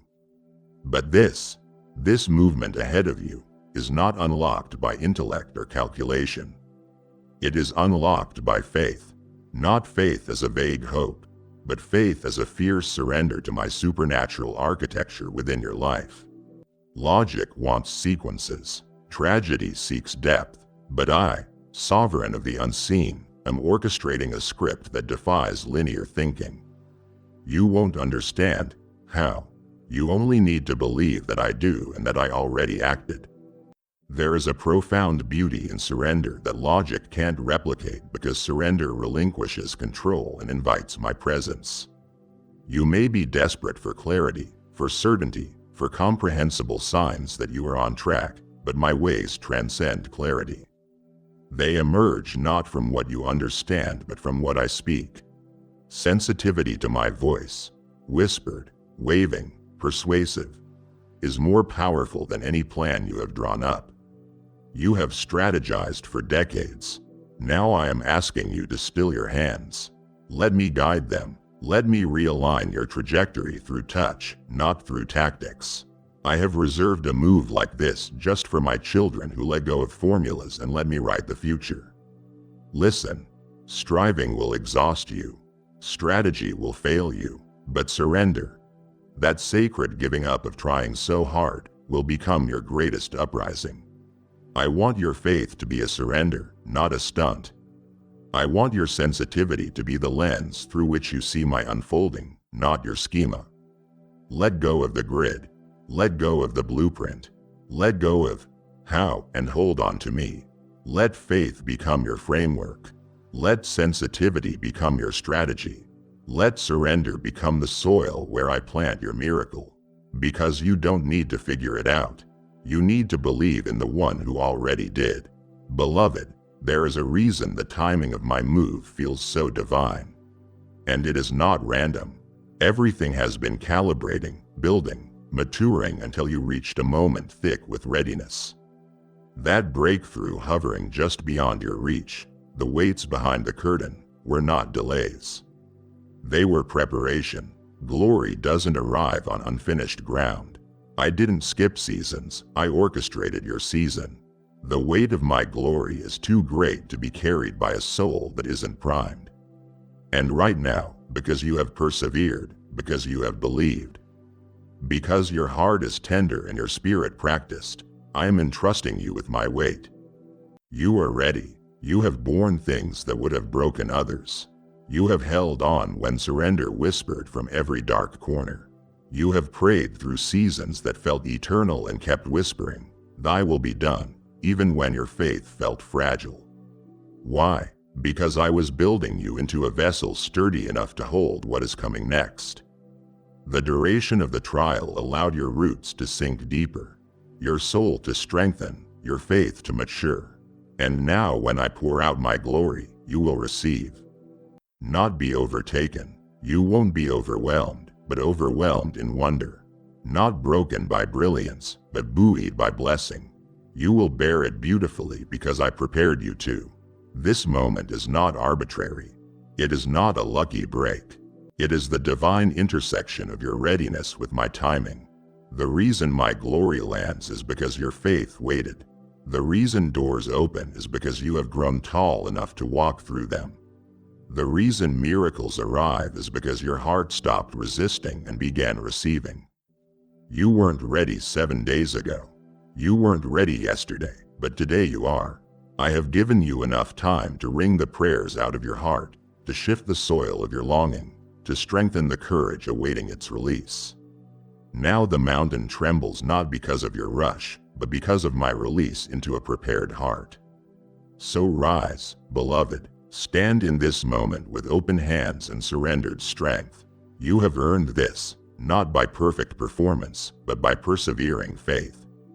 A weight of glory that once felt too heavy to bear, I have lifted it onto your arms. And now, with you, I carry it into a new season. Glory has found ground. You are the ground. Open your soul and watch as weight becomes wonder. Struggle becomes story. And this moment becomes your testimony. My precious child, hear this with your spirit, not just your ears. What is arriving in your life is not a reward for surviving. It is not compensation for pain. It is not a divine apology for what you endured. Oh, it is so much more. What is being released now is inheritance. Unchanging, unshakable, irreversible. I am not giving you something to balance the scales of past injustice. I am releasing something that belongs to you because of who you are to me. This is legacy, not just blessing, but bloodline. Not just favor, but foundation. I am not handing you a gift. I am transferring ownership of a realm I reserved only for those who endured fire and kept their gaze fixed on me. You didn't just make it through. You passed the test of becoming. You remained when others walked away, when it made no sense, when your prayers went unanswered. You chose me again and again, and I in return have chosen to crown you with what only inheritance can carry: authority, permanence, kingdom stature. What is coming won't be a brief celebration. It will be a permanent elevation. You are not being reimbursed for lost time. You are being enthroned to redeem time itself. This is not reparation, it is revelation, and what I reveal in you now will ripple into generations unborn. This is not the conclusion of suffering. It is the introduction of legacy. Understand this: compensation is transactional, but inheritance is transformational. It elevates the environment around you because it was never about money, status, or applause. It was always about identity. You step into your truest name now, heir, and that word changes everything. Heirs don't beg, heirs don't chase, heirs receive. They carry what has been appointed to them. And right now, what is arriving is not to pay you back for the past, but to position you for the future. This is about territory, about influence, about the fullness of everything I always dreamed for you before the world called you not enough. So take this moment not as a relief, but as a rising. You are stepping into legacy. What you carry from this point on is not momentary. It is generational. Your obedience wrote history in the heavens. And now I write legacy into your lineage. What is coming is not a prize for performance. It is the promise of your position. You are not being favored. You are being established, not just seen, but enthroned. Not just restored, but reignited. Because you are not merely surviving the impossible. You are becoming the evidence that with me, the impossible becomes inheritance. You have just received a word that was written in the ink of heaven. You felt it. You know this was for you. So now I ask, will you help carry it to the next person standing in the storm you just came through? I have done the impossible in you and through you. I am about to do the impossible in others. But it requires vessels. It requires those who are willing to sow into legacy. As it is written, those who refresh others will themselves be refreshed. Your gift is not casual. It is prophetic fuel. Support this mission now through Super Thanks, membership, or the PayPal link in the description, and I will honor your sacrifice with a harvest that generations will never forget. Now, my child, do not let this holy moment pass by silently. If you know this word was for you, declare it. Speak it into the atmosphere. Comment below, the impossible is being done for me right now. Let the enemies of your destiny hear it. Let heaven record it, and as you write it, believe this: what you release in faith, I will confirm in power. And as you declare that word, stop just for a moment. Stop everything. Pause the scrolling. Silence the notifications. Set aside the lists that crowd your mind. I am breaking through the constant noise of your world to speak directly to you now. I know you can hear me beneath the deadlines, the notifications, and the endless list of tasks that scrolls through your mind. That pressure you feel at your job, the unspoken tension in your family, the quiet fear about the future that visits you in the middle of the night. I see it all. I see the weariness in your soul that you try so hard to hide. You feel overlooked, don't you? As if you are carrying the weight of it all completely on your own. Putting on a brave face while inside you are just trying to keep from falling apart. This is a sacred pause I am creating for you. This is my personal invitation for you to step out of the frantic rush of time and into my eternal presence. Breathe in. Do you feel that knot in your stomach? That isn't from me. Let's undo it together. Stop your striving, the constant planning, the replaying of conversations, the worrying about what you will do next. What I am about to reveal to you requires your stillness. It requires you to let go of the controls you are gripping so tightly. You cannot fix this with your own strength, my beloved. You were never meant to. The world can wait. I promise you it can. Emails will still be there. The problems demanding your attention will not disappear, but you will be different after this moment with me. Your encounter with your Creator cannot wait any longer. You have been running on empty, and I am here to fill you. You have been fighting in the dark, and I am here to turn on the light. This is not a lecture. This is a rescue. I am not here to add another burden to your list, but to lift the ones that are crushing you. Feel it now. In this quiet you are allowing, something powerful is happening. Heaven is bending low to touch your reality. It is not a distant, far-off place. It is here with you in this very room, in this very breath. This is more real than the problems that shout for your attention. I am more present to you than the air you are breathing. Let the noise of the world fade into the background. Let the striving cease. Just be here with me. All I need is your attention. All I need is your willingness to be still and listen to the truth I am speaking over your life. I am here, my child, and I am doing the impossible for you. My child, I want you to lay down the heavy burden you are carrying. I am not speaking of something imaginary.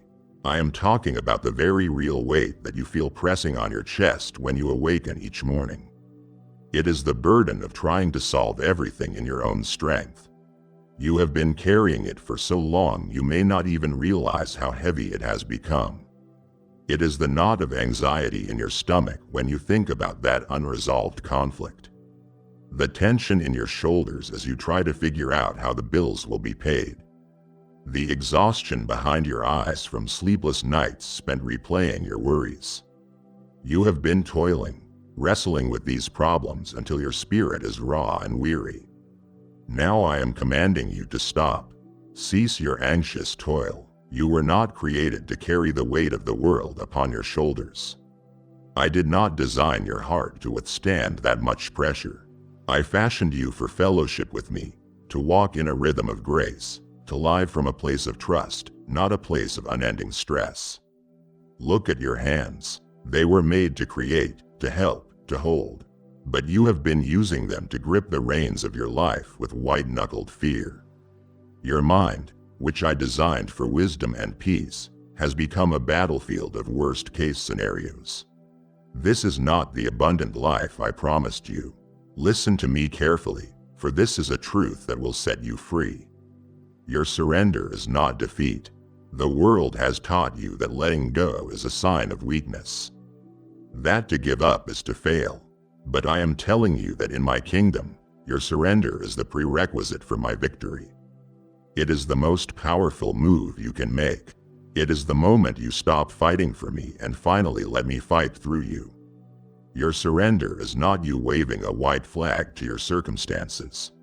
It is you handing the sword to your king. It is the wisest, most courageous act you can perform. It is your admission that you are not enough which opens the door for me, who is more than enough, to step in. So right now, I am taking the reins from your trembling hands. Feel me doing it. Consciously release your grip and unclench your jaw. Let the tension leave your body as you hand it all to me. The impossible situation at work, the health of your loved one, the future of your children. The ache in your own heart, the battle you are facing is not yours to fight alone any longer. You have tried your way, and it has only led to more exhaustion. And now we will do it my way. Rest, my child. I am not asking you to be passive or lazy. I am inviting you into an act of rest. The rest that is rooted in absolute confidence that I am moving on your behalf. Watch me work. Watch how I will untangle the knots you could not loosen. Watch as I soften the hearts you could not change. Watch as I make a way where you saw only a wall. Your work is to trust. Your work is to rest in my capability. Let go and watch as I take hold. You feel as though you are fighting this battle all by yourself. But what your eyes can see is only a fraction of the reality. If I were to open your spiritual eyes for just a moment, you would be astounded. You would see that you are not losing ground. You are, in fact, the very reason that the armies of heaven are on the move. From the moment you first cried out to me, angelic hosts have been dispatched with your name on their orders. These are not gentle, fragile beings.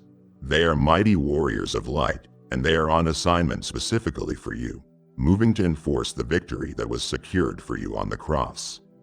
In the spiritual realms, a war is being waged over your destiny.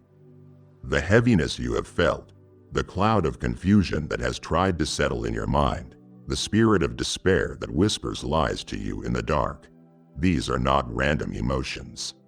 They are strategies of an enemy who wants to keep you from possessing your inheritance. But hear this divine declaration: those forces of darkness are being driven back. My light is piercing through the gloom that has surrounded you. The spiritual atmosphere over your life, your home, and your family is shifting because I have commanded it to shift. Think of the ground you believed you had lost forever. I am talking about the peace that was stolen from you by anxiety, the joy that was choked out by disappointment, the hope for your future that was eroded by delay. You look at these areas as casualties of your struggle, but I see them as territory that is being reclaimed for you at this very moment. My angelic armies are marching to recover every inch of what rightfully belongs to you. That sense of purpose you thought had vanished, it is being restored. That dream you thought had died, I am breathing life back into it. I am your defender, while the enemy, the accuser, stands before my throne pointing out your every fault and failure. I stand as your advocate, your intercessor, and my bloodshed for you speaks a better word. It speaks of mercy, not judgment. It declares you forgiven, righteous, and free. The case has been heard in the courts of heaven, and the verdict has been rendered in your favor. The accusations against you have been silenced, not because of your perfection, but because of my perfect sacrifice. Victories are being won in places your eyes cannot yet see. While you are going about your daily tasks, feeling the pressure and the strain, a lie you have believed about yourself is being dismantled in the heavenlies. A trap the enemy has set for your downfall is being exposed and disarmed. A generational curse that has tried to hold your family captive is being broken. You must understand, my precious one, that the battle is real, but my authority is absolute. My name is higher than any other name. My power is greater than any opposition. And that ultimate authority is right now shattering the resistance that has been arrayed against you. The enemy's plans are being thrown into chaos. His strategies are being nullified. Trust in the unseen, for what is happening in the spiritual realm will surely manifest in your visible world. I know that when you look at your life right now, it can feel like a chaotic mess. From your vantage point, it appears that nothing is going according to plan. There have been frustrating delays, unexpected setbacks, and confusing detours. People you counted on have let you down. Doors you were sure would open have remained firmly shut. It is easy to look at all this and see only disorder and failure. But you are seeing the tangled threads on the underside of a grand tapestry. I see the masterpiece that is emerging.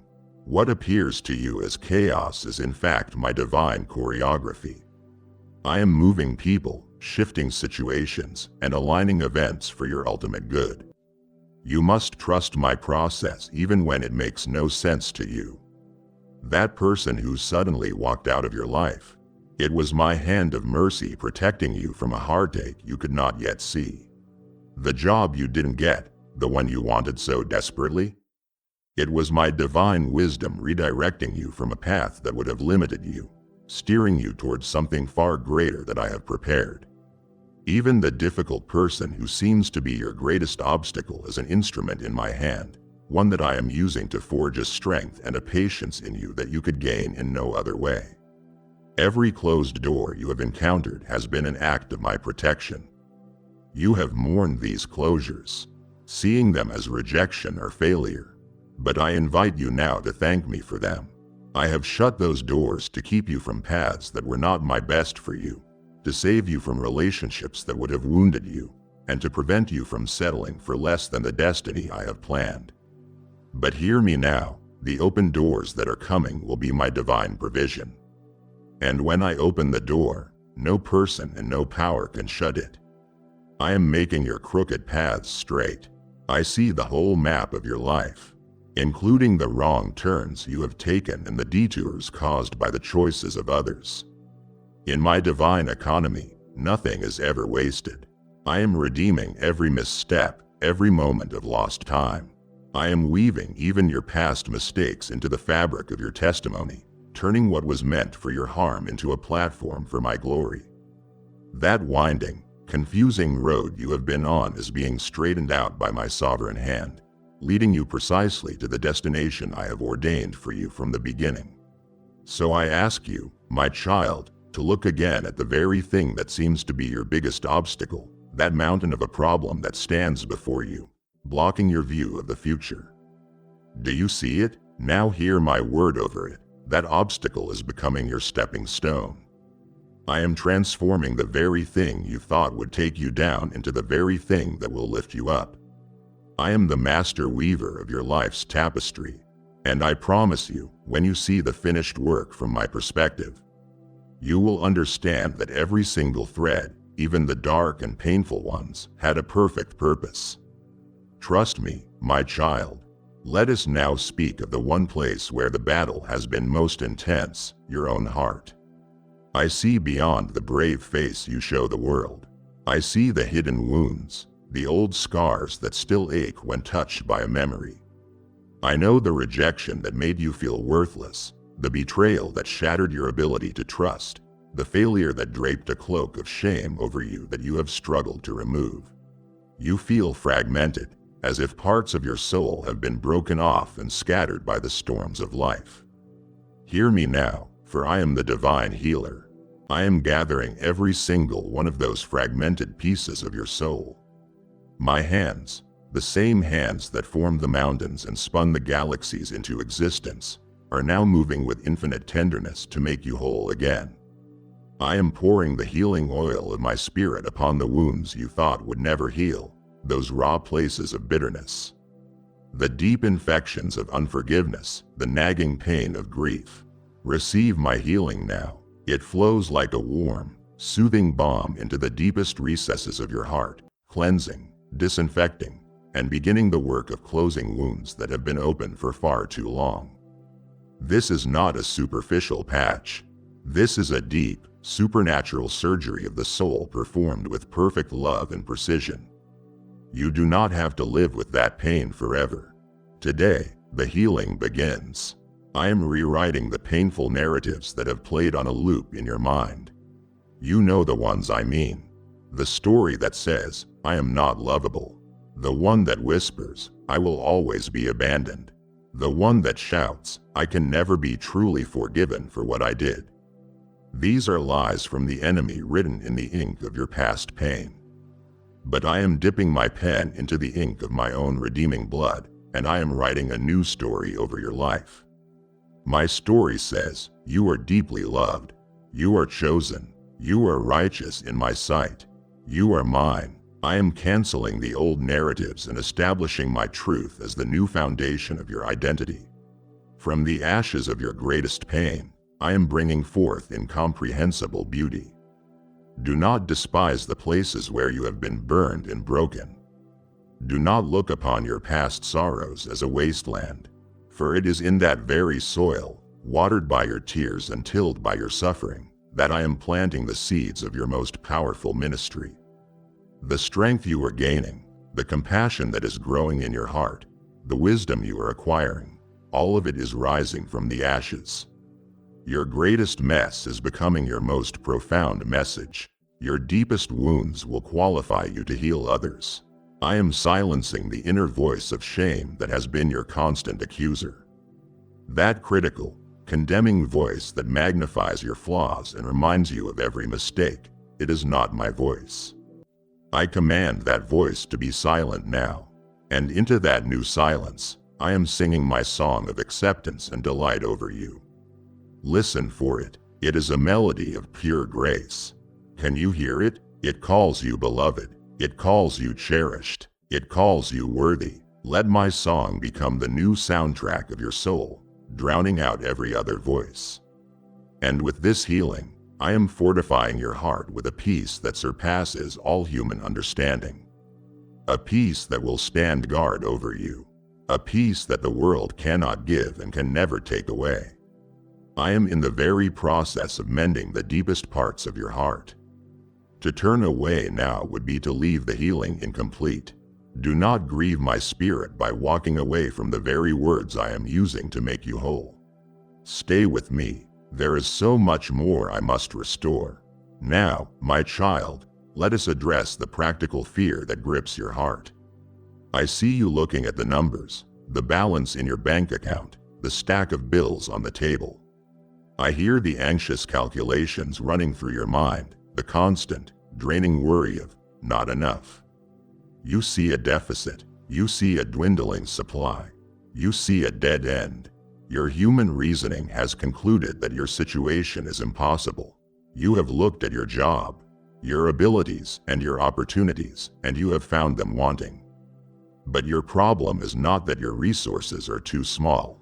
Your problem is that your vision of your source has become too small. I am your God, and I am commanding resources to come to you from places you have never imagined. Your provision is not tied to your paycheck alone. That is only one of the countless channels I can use. I can command provision to flow to you through a forgotten asset, a creative idea that I will drop into your mind. Sudden favor with someone you do not even know, an unexpected check in the mail. I can cause people to bless you without them even knowing why. Do not limit me to the methods you understand. My storehouses are infinite, and my ways of delivering supply are endlessly creative. Where you see lack, I am creating abundance. You must begin to align your perspective with mine. You look at an empty pantry and your heart sinks with fear. I look at an empty pantry and see an opportunity to display my glory as Jehovah Jireh. Your provider. You see an ending, but I am decreeing a new beginning. I am the same God who commanded manna to rain down from a clear sky to feed millions in a barren desert.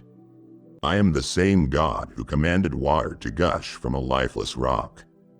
Tell me, is your current financial situation more difficult for me than that? Do you truly believe that the God who owns the cattle on 1,000 hills is stumped by your rent payment or your medical bill? The windows of heaven are opening over your life. This is not just poetic language, this is divine promise. Receive it now. This is a spiritual reality happening right now. I am releasing a torrential downpour of blessing, favor, and provision over your life that will be so overwhelming. It will not only meet your desperate needs but will overflow to bless everyone around you. You need to prepare yourself to receive this. Stop praying prayers filled with doubt and trembling fear, and start preparing your home and your heart for the overflow. I know that feeling of not enough that haunts you. You feel your time is not enough, your energy is drained, and your money is insufficient. But I want you to take that meager offering, that little bit you have left, and place it in my hands. Remember the boy with his small lunch of 5 loaves and 2 fish? In his hands, it was barely enough for one person. In my hands, it fed a multitude with 12 baskets left over. This is my divine mathematics. I do not add, I multiply. Give me your not enough, and watch me work a miracle with it. So I command you today, take your eyes off your limited resources. Stop staring at the problem. Stop magnifying the lack. Lift your gaze from the bills on the table and the red numbers on the screen. Look to me. I am your unlimited, unfailing, inexhaustible source. Your job is not your source. Your family is not your source. The economy is not your source. I am, and my supply never runs dry. Rest in this truth and watch me provide for you in ways that will leave you in absolute awe. My child, let us now confront the invisible arrows that have wounded your spirit most deeply, the words.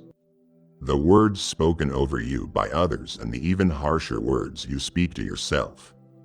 I have seen how the careless criticism from someone you trusted has replayed in your mind for years like a broken record. I have felt the sting of betrayal when a friend's loyalty turned to gossip. I know the crushing weight of a parent's disapproval and the subtle poison of a co-worker's slander.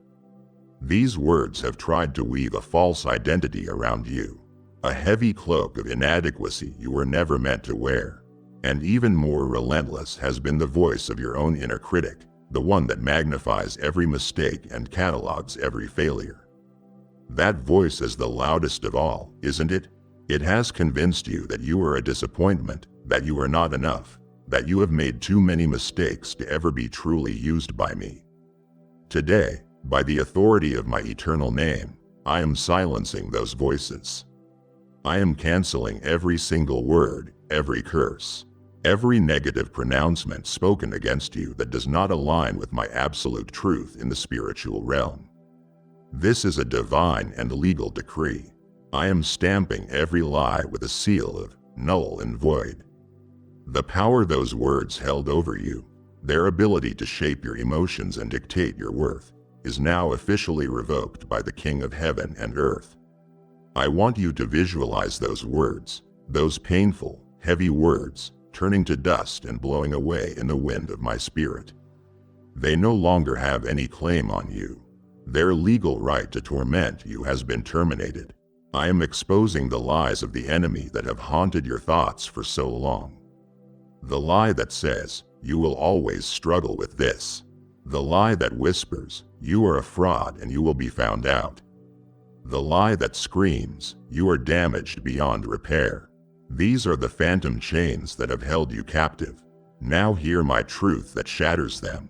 Where they called you weak, I call you strong in me. Where they called you a failure, I call you my masterpiece in progress. Where they called you unworthy of love, I call you the cherished object of my eternal affection. I am stripping the spiritual power from the tongues that have spread gossip and slander against you. The words may still be spoken in the world, but I am neutralizing their venom. They will no longer have the power to penetrate your spirit. Imagine an arrow striking a diamond shield and falling harmlessly to the ground. That is what I am doing for you.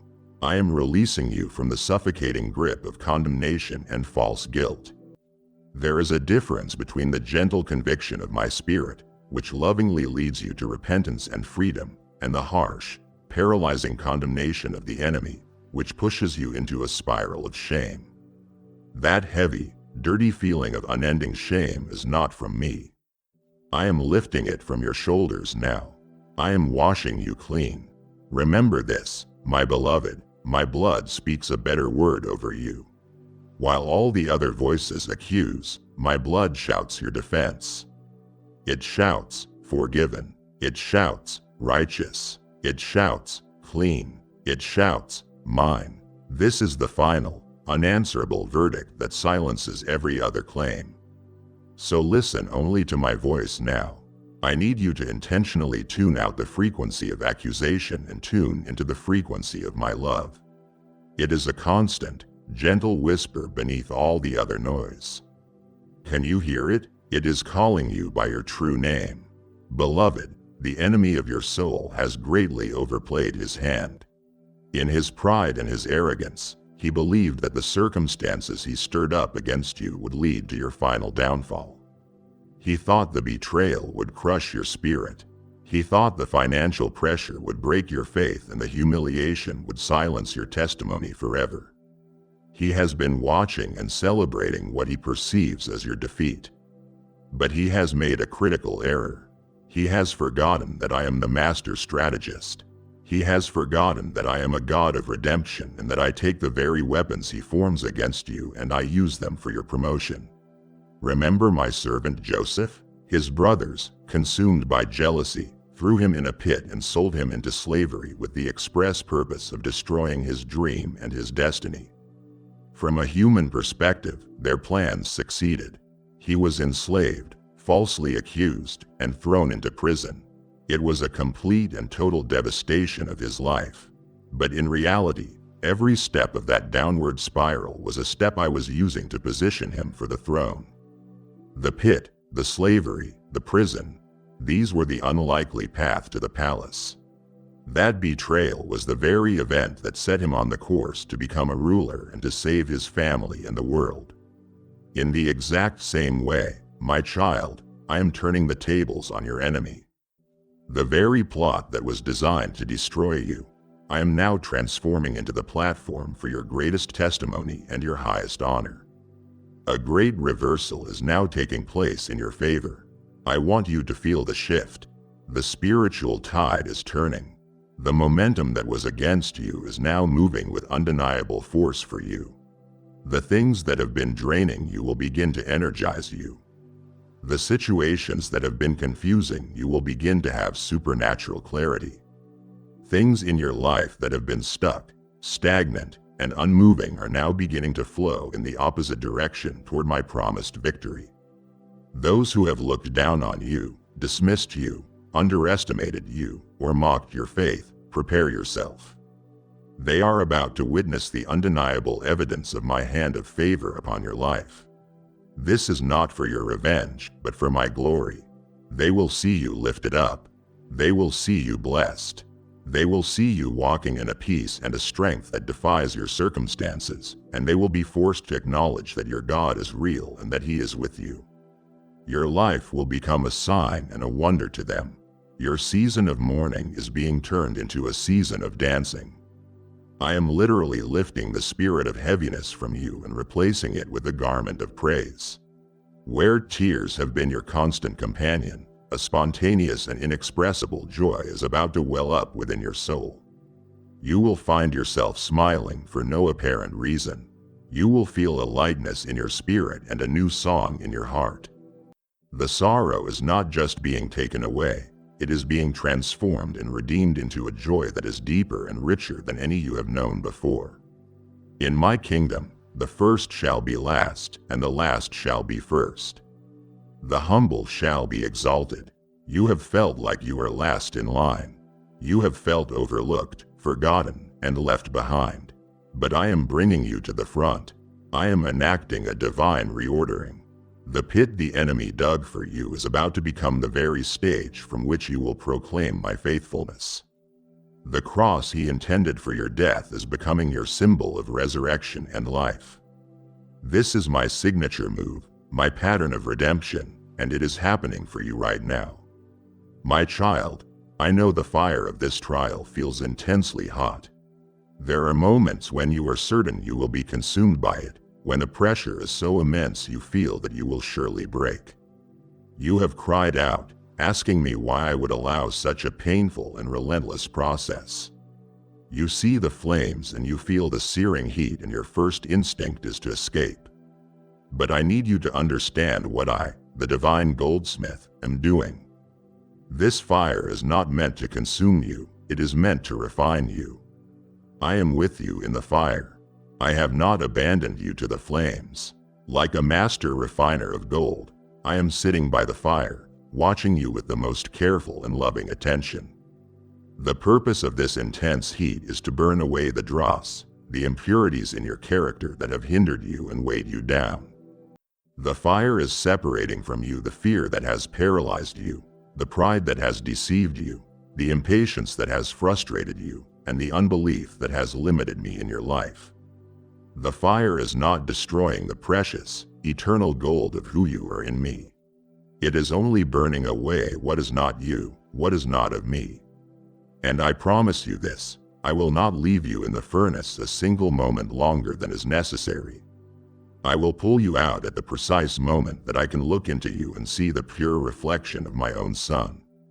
Through this process, I am building within you a spiritual resilience, a holy grit that cannot be broken.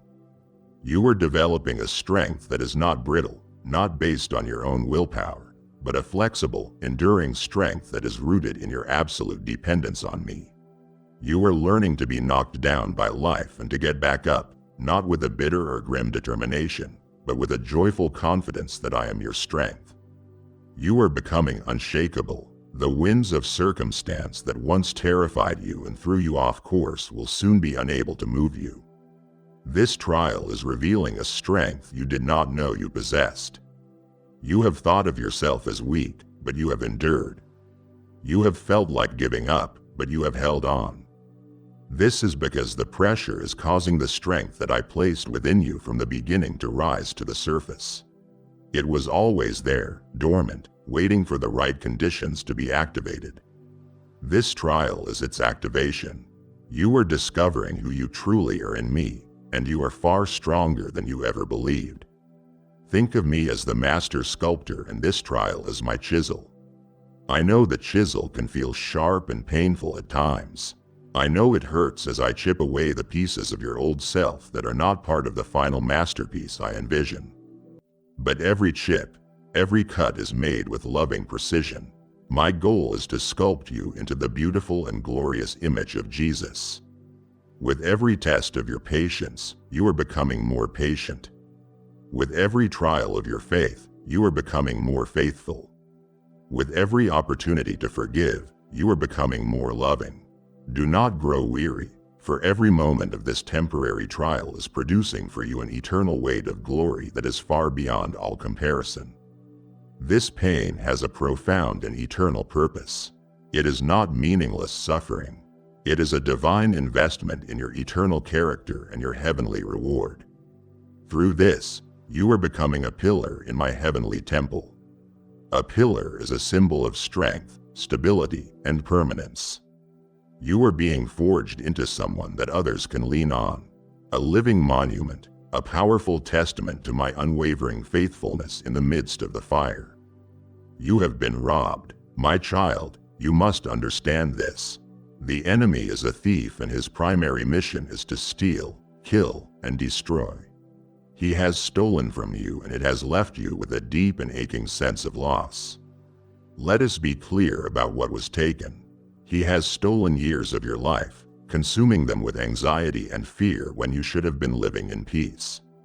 He has stolen your joy, replacing it with a constant low-grade sorrow. He has stolen your hope, making you believe that your future would only be a repeat of your painful past. He has stolen financial opportunities, health, and the harmony in precious relationships. You look at your life and see the empty spaces where these things used to be, and your heart grieves. But today, I come to you as Jehovah Jireh, your provider, but also as Jehovah Jemalah, the God of recompense.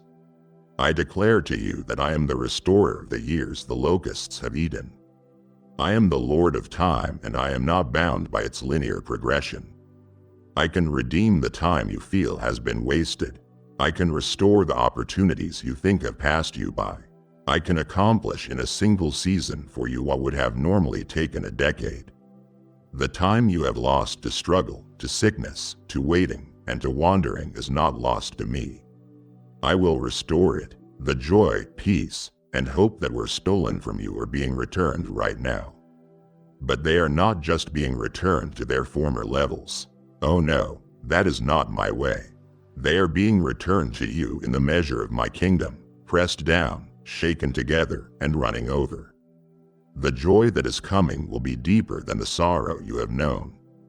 The peace that will guard your heart will be more profound than the anxiety that has tormented you. The hope that will anchor your soul will be more certain than the despair that has tried to sink you. My restoration is always greater than the original blessing. I want you to think about the opportunities you regret, the chances you feel you missed forever. You have mourned them as doors that are permanently shut. But I am the God who can resurrect what is dead. I will either reopen that same door in a new and better way, or I will create an entirely new path for you that is far beyond what you had imagined. Do not be bound by regret. Your future is not limited by your past failures. Surrender your regrets to me and watch as I restore your prospects. And what of the broken relationships that cause your heart so much pain? The fractures caused by misunderstanding, by harsh words, by betrayal? You look at them and see an impossible chasm. But I am the God of reconciliation. I can mend what seems irrevocably broken. I can soften the hardest of hearts. I can bring forgiveness where there has only been bitterness. I am moving even now to restore relationships you had given up on. In my law, when a thief was caught, he had to pay back what he stole, sometimes sevenfold. I am decreeing over your life now that the enemy has been caught and he must repay what he has taken from you. Begin to expect a sevenfold return. This is not greed. This is your legal covenant right as my child. Expect a sevenfold return of joy, a sevenfold return of peace, a sevenfold return of financial blessing. Your full inheritance in me, with all its rights and privileges, is being fully reinstated. The thief's season is over. The season of divine restoration has begun. My child, I am detailing the full measure of restoration I have decreed for you. To allow yourself to be distracted now would be to settle for only a fraction of what was stolen from you. It saddens my heart to see one of my own leave the table while I am still serving the feast of restitution. Do not miss what I am about to reveal. I know the deep frustration and helplessness you feel when dealing with a hardened heart. You have tried everything, haven't you? You have tried to reason with them, to present your case with logic and sincerity. You have tried to explain your feelings, to share your heart, hoping for a moment of connection and understanding. You have prayed, you have pleaded, you have wept, but every effort has been met with a wall of resistance, a coldness that chills your spirit. You have come to the conclusion that their heart is like stone and that you have no power to change it. You are correct. You have no power to change it. But I do. Where your human effort has failed and your words have fallen on deaf ears, my supernatural power is now beginning to work. You must release this person and their hardened heart into my hands. Stop striving with them. Type yes if you are ready for the blessings that you are about to receive. And if you believe in Christianity, kindly show your support for our community by contributing super thanks from $50 to $100. Stop trying to force a breakthrough. Your part in this is now to step back and watch me work. I am the only one who can perform the divine surgery required to truly change a person's heart from the inside out. I am bypassing their defensive intellect, their stubborn pride, and their painful memories, and I am beginning to speak directly to their spirit in a language they cannot resist. I am the God who promised my people, I will give you a new heart and put a new spirit in you.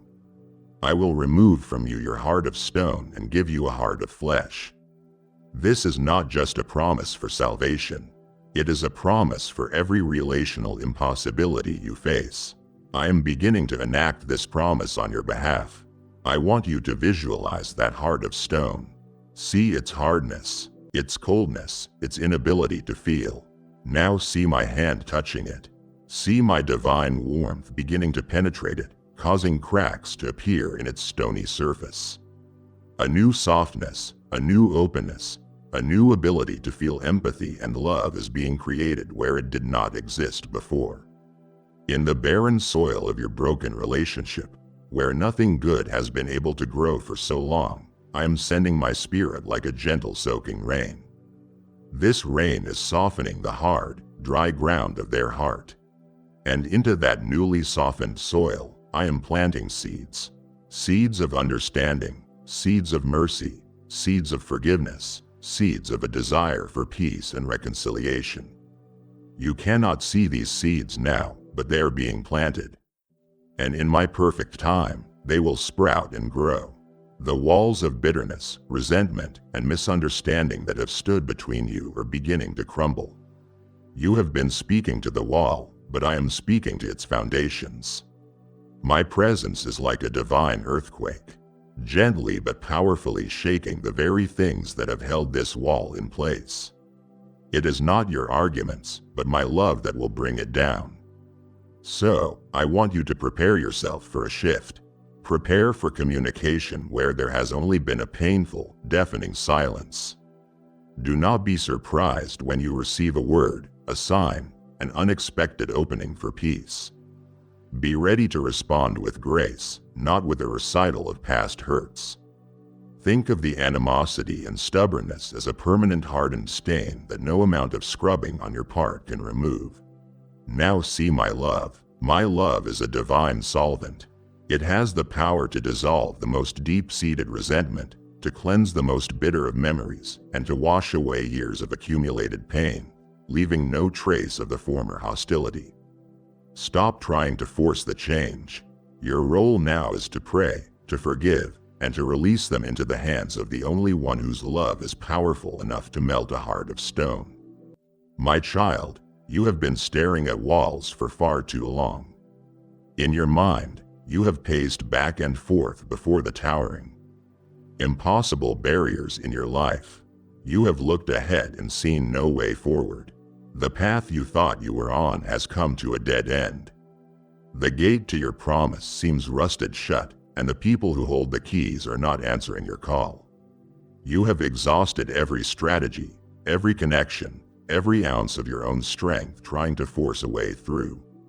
And you have come to one conclusion: you are stuck. You feel trapped by your circumstances, imprisoned by your limitations. And in the natural, you are right, but I am not a God who is bound by the natural. I am the God who creates pathways through parted seas and brings down fortified walls with a shout. I am now doing for you what I did for my people Israel. I am creating pathways where there are no roads. You are looking for a pre-existing path, but I am forging a brand new one right through the middle of your wilderness. This path will not be one you could have found on your own. It is a supernatural highway that I am constructing moment by moment as you walk forward in faith. Where you see only an impassable mountain range, I see the ground I am about to level. Where you see a raging river, I see the place where I will lay down stones for you to cross on dry ground. Stop looking for the logical way forward. The path I am making for you will defy logic and glorify me. Hear this promise from my own lips, a promise that is being activated in your life at this very moment. I am opening doors of destiny for you that no man, no devil, and no circumstance can ever shut. These are not just ordinary opportunities that can be given and taken away by the whims of people. These are my divinely ordained appointments for your life. They are sovereignly opened by my hand and they are sealed for your entry. Human opposition becomes irrelevant. Demonic interference becomes powerless. Your own feelings of inadequacy become insignificant. When I open a door for you, you will walk through it. It is your destiny. My favor is now going before you like a royal ambassador, an advance guard preparing the way. This favor is working in the hearts of people you have yet to meet, making them want to help you, making them eager to grant you access. This favor is silencing your critics and turning the hearts of your adversaries. It is causing you to be in the right place at the very right time for a coincidence that is, in fact, my divine orchestration. This favor will give you influence with people who can unlock the gates you need opened. Because of this, you will soon walk into rooms that your own qualifications could never have earned you. You have looked at your resume, at your background, at your past, and you have disqualified yourself. But I have qualified you by my grace. Your entry into these new realms of influence and opportunity will have nothing to do with your own merit and everything to do with my unmerited favor. This is so that you and everyone watching you will know that it was my hand alone that brought you there. It is for my glory. The vision I have placed deep within your heart, the one you have been afraid to even speak aloud because it seems so impossible, I am now clearing the way for that very vision to become your tangible reality. So change your language. Stop speaking about the walls. Start speaking about the Waymaker. What was utterly impossible for you yesterday is becoming your undeniable reality tomorrow. My child, just as I am opening unassailable doors of destiny for you, I am now giving you the keys to do the same for another soul. If your heart burns to be the reason this word of hope reaches someone trapped behind their own impossible walls, this is your divine appointment to act. Your gift is not a donation. It is a key turning in a lock for a heart that is crying out to me in the dark. I now declare over you the promise of my word that as you give, I will open for you the windows of heaven and pour out a blessing so great you will not have room enough to store it. I will see your seed and I will command a harvest. Sow your faith into this fertile ground now through Super Thanks membership or the link provided. I know how you have felt, my child. Your mind has been like a storm-tossed sea, a whirlwind of confusion. You have been paralyzed by indecision, agonizing over what to do next. You lie awake at night, your thoughts racing in circles. Should I go this way or that way? What if I make the wrong choice? What if I miss what God is trying to tell me? The deafening noise of other people's opinions mixed with the dense fog of your own anxiety has made it nearly impossible to think clearly. You have longed for just a moment of clarity, a clear sign, a simple direction to follow. You feel lost in a maze, and every path looks the same. So be still and listen. The striving of your mind must now cease. I am bypassing your anxious reasoning and your fearful intellect. Right now, I am downloading heavenly wisdom and divine strategy directly into your spirit. This is not wisdom you can learn in a book or earn through experience. It is my wisdom from my eternal perspective. It is an infusion, a supernatural impartation of clarity that you do not have to work for, but simply receive. As you quiet your own frantic thoughts, you will begin to perceive my thoughts, my strategies, my solutions. The confusion that has tormented you is being replaced by a supernatural clarity. It will not necessarily come like a bolt of lightning or a booming voice from heaven. It will come more like the dawn. A slow, gentle, but undeniable light will begin to break upon your understanding. It will feel like a dense fog you have been living in is suddenly beginning to lift, and you can see the next few feet of the path in front of you.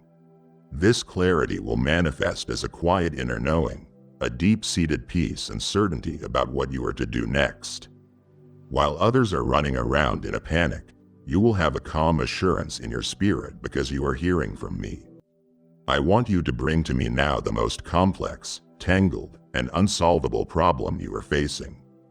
The one that has kept you up at night, the one for which you can see no possible solution. As you place that situation in my hands, believe that I am releasing divine solutions. I will give you creative ideas, insights, and answers that your human mind could never have devised on its own. The answer may come in a dream, through the words of a friend, in a passage of scripture, or as a sudden clear thought, but it will come because you have asked me, the source of all wisdom. My word is becoming a lamp to your feet and a light to your path. Notice it is a lamp to your feet, not a floodlight to your entire future. I will not always show you the 10-year plan because I want you to walk in daily dependence on me. But I will always illuminate your very next right step.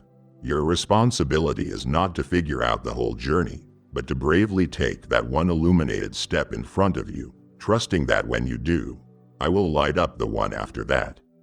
This is my promise to you. In this season, you will know what to do even when you do not know what to do.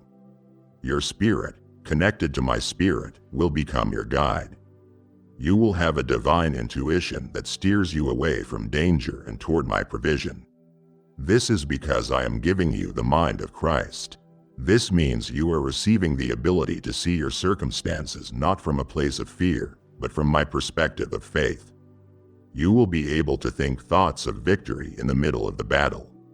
You will be able to access my peace in the middle of the storm. Let go of the need to understand everything. Your understanding is limited. My wisdom is infinite.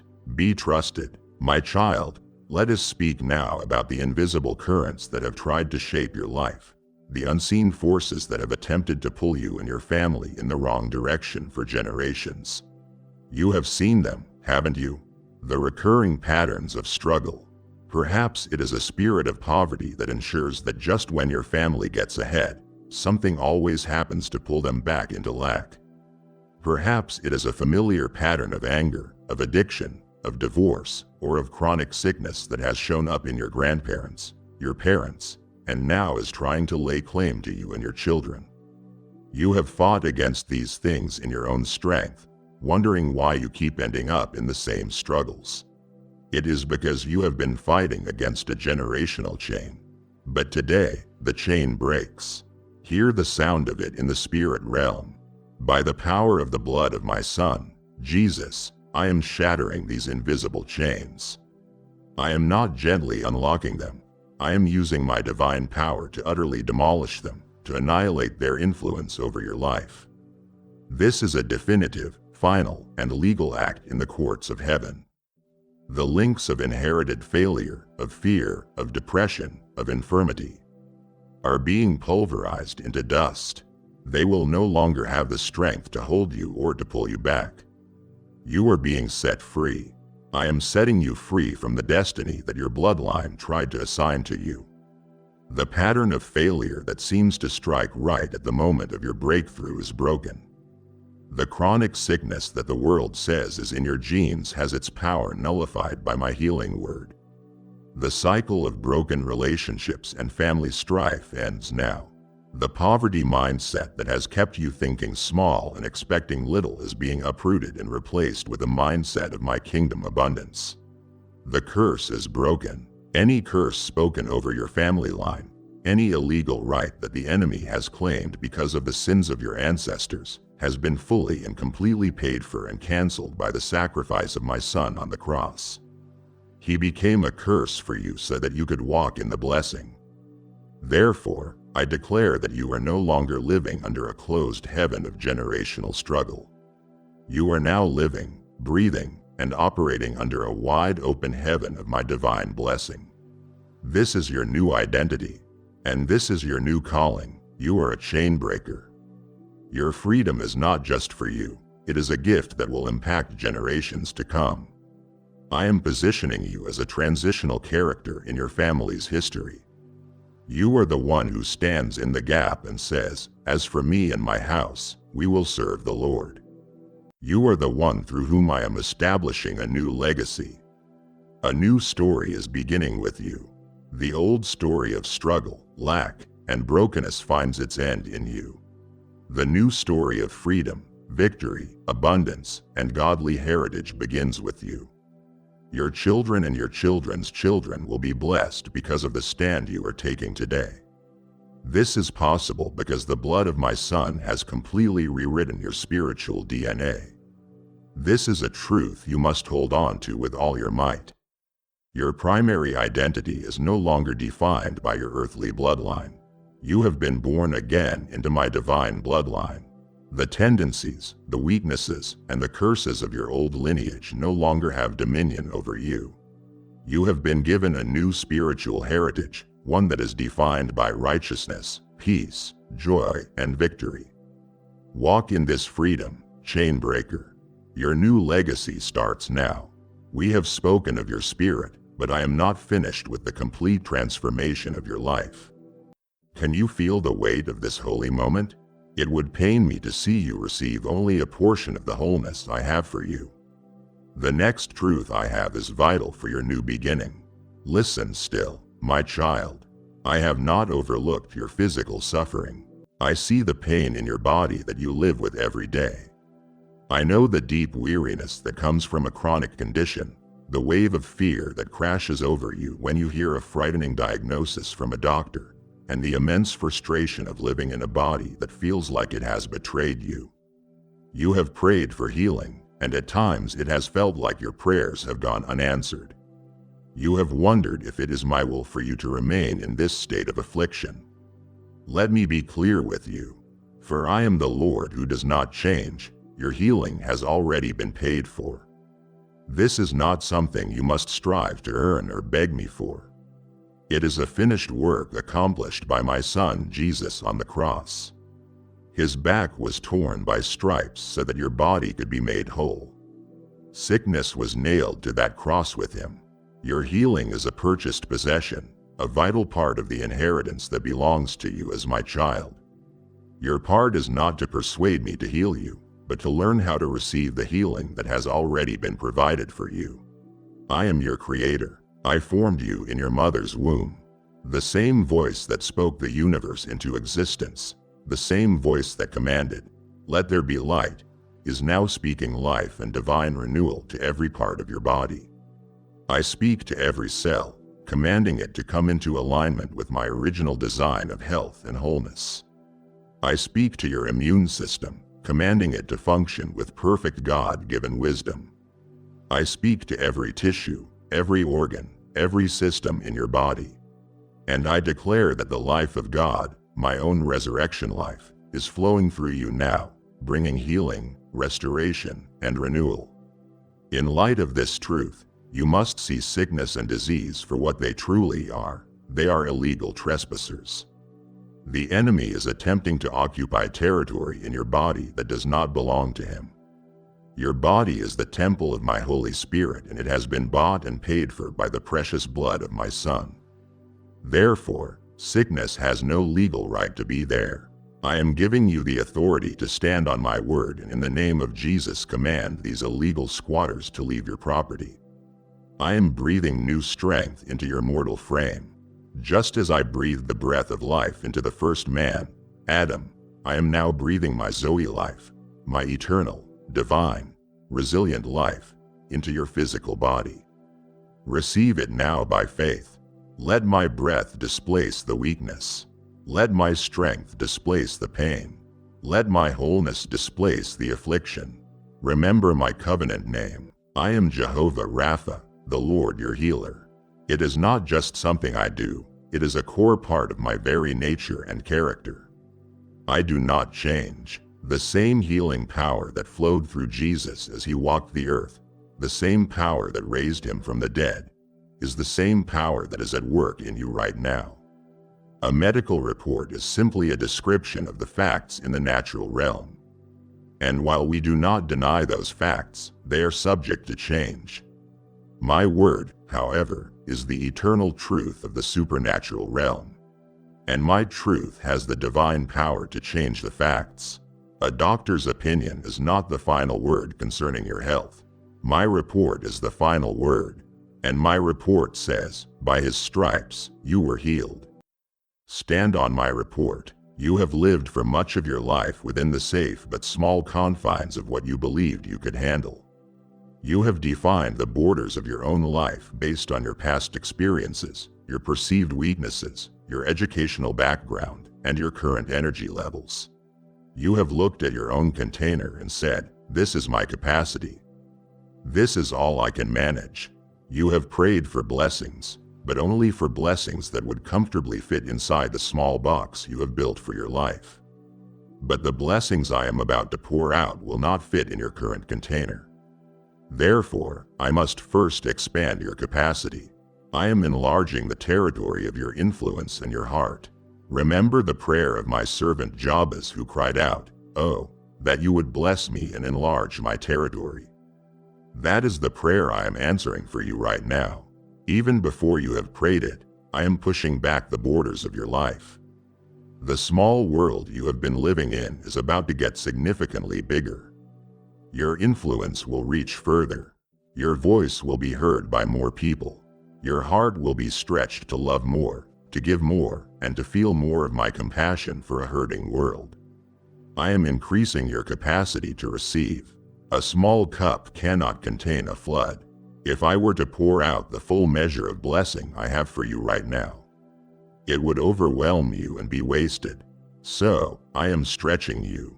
I am deepening you. This process can sometimes feel uncomfortable, like you are being pulled in directions you have never gone before.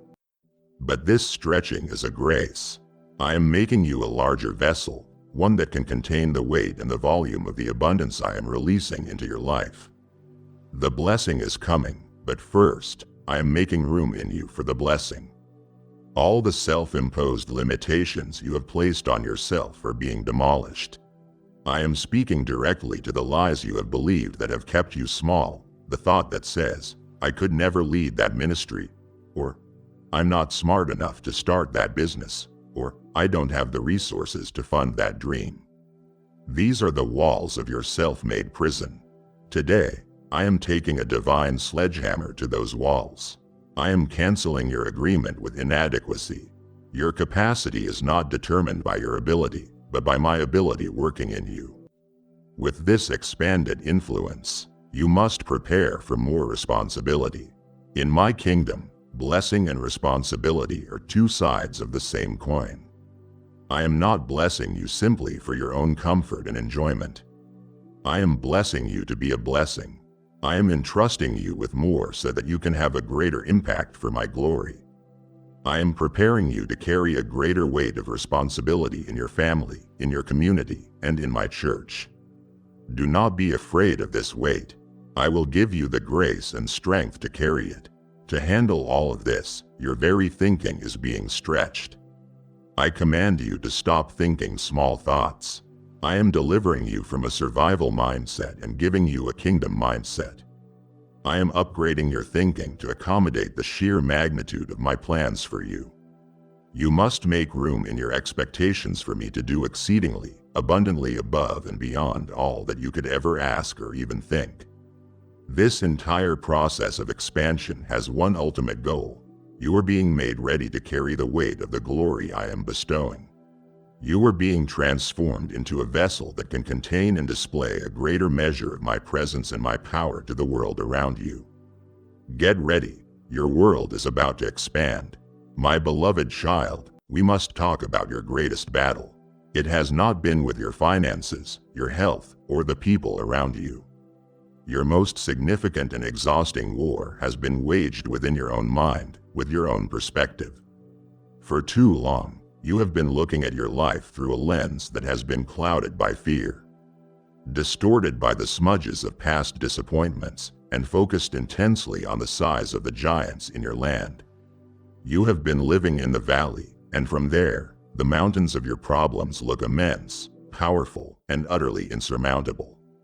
You have based your reality on what you can see with your natural eyes, and it has filled you with a sense of hopelessness. But today, I am performing a divine miracle upon your vision. I am uprooting the lies of fear that have created a tangled and deep root system in the soil of your mind. These roots of what if and worst case scenario have choked out your peace and starved your faith. I am not just trimming these weeds, I am pulling out the entire insidious system. And in the fertile ground I am clearing, I am planting deep, strong roots of unshakable faith. Not faith in your own ability, but a resilient, unwavering faith in my character, my goodness, and my infallible promises to you. You are beginning to see your situation not from earth's viewpoint, but from heaven's. I am calling you up out of the valley. I am inviting you to ascend the mountain of my presence and to see your life from my perspective. From up here, where I am seated in heavenly places, the entire landscape is visible. From this vantage point, the giants you saw in the valleys suddenly look like ants. The impassable mountains are revealed to have a clear path that I have already carved around them. The raging storm is shown to be small and contained. Your perspective is shifting from being problem-focused to being promise-focused. Your mind is being renewed. This is not a passive event, it is an active partnership between us. As you intentionally choose to reject thoughts of fear and defeat, I will flood your mind with my thoughts of hope and victory. As you saturate your mind with my word, your thought patterns will begin to change. They will start to align with my thoughts as revealed in Scripture. You will stop thinking, "This is impossible," and start thinking, "With God all things are possible." This is the process of transformation that will change everything for you. The lens of hopelessness through which you have been viewing your future is being shattered. I am breaking it into 1,000 pieces. It was a lie, a distorted piece of glass given to you by the enemy to keep you in despair. In its place, I am giving you the crystal clear, powerful lens of my promise. When you look through this new lens, your future comes into sharp, brilliant focus, and it is filled with hope. You will see not what is, but what is coming. As you learn to practice this new way of seeing, anxiety is losing its grip on your soul. Think of anxiety as a parasite that has been attached to you, draining you of your strength and peace. Every time you choose to trust in my sovereignty, my absolute control, and my unwavering good intentions towards you, you are starving that parasite. Trust is the antidote to anxiety. Your heart is finding its anchor in the truth of my goodness, and the turbulent waves of fear are beginning to calm. You will now begin to see the victory before it ever manifests in the natural realm. This is the essence of faith. You will see the provision before the money is in your account. You will see the reconciliation before the conversation happens. You will see the healing before the symptoms disappear. You are learning to see as I see, and that, my child, changes everything. There have been seasons, my precious child, where your inner world has felt like a parched and barren desert. I have seen it. I have been with you in it. Your prayers have felt like they were bouncing off a bronze ceiling. Unanswered, your attempts to worship have felt hollow and dry, the words empty on your tongue. My voice, which you once heard so clearly, has seemed distant and faint. You have gone through the motions of your faith, but your spirit has felt dull, heavy, and unresponsive. You have longed for a sign, for a touch from me, for a single drop of rain in your spiritual drought. You have felt disconnected, and that disconnection has been a source of deep pain for you. Now, hear the sound of approaching water. I declare that the dry, barren places in your soul are being flooded with my living water. This is not a gentle sprinkle. I am opening the floodgates of my spirit over you. I am releasing a deluge of my presence that will rush into every dry creek bed, every desolate canyon of your heart. It will bring life, refreshment, color, and vibrancy to the most deserted and neglected parts of your inner being. The season of your spiritual drought is officially over. The refreshing is here. As this happens, I am increasing your sensitivity to the whispers of my Holy Spirit.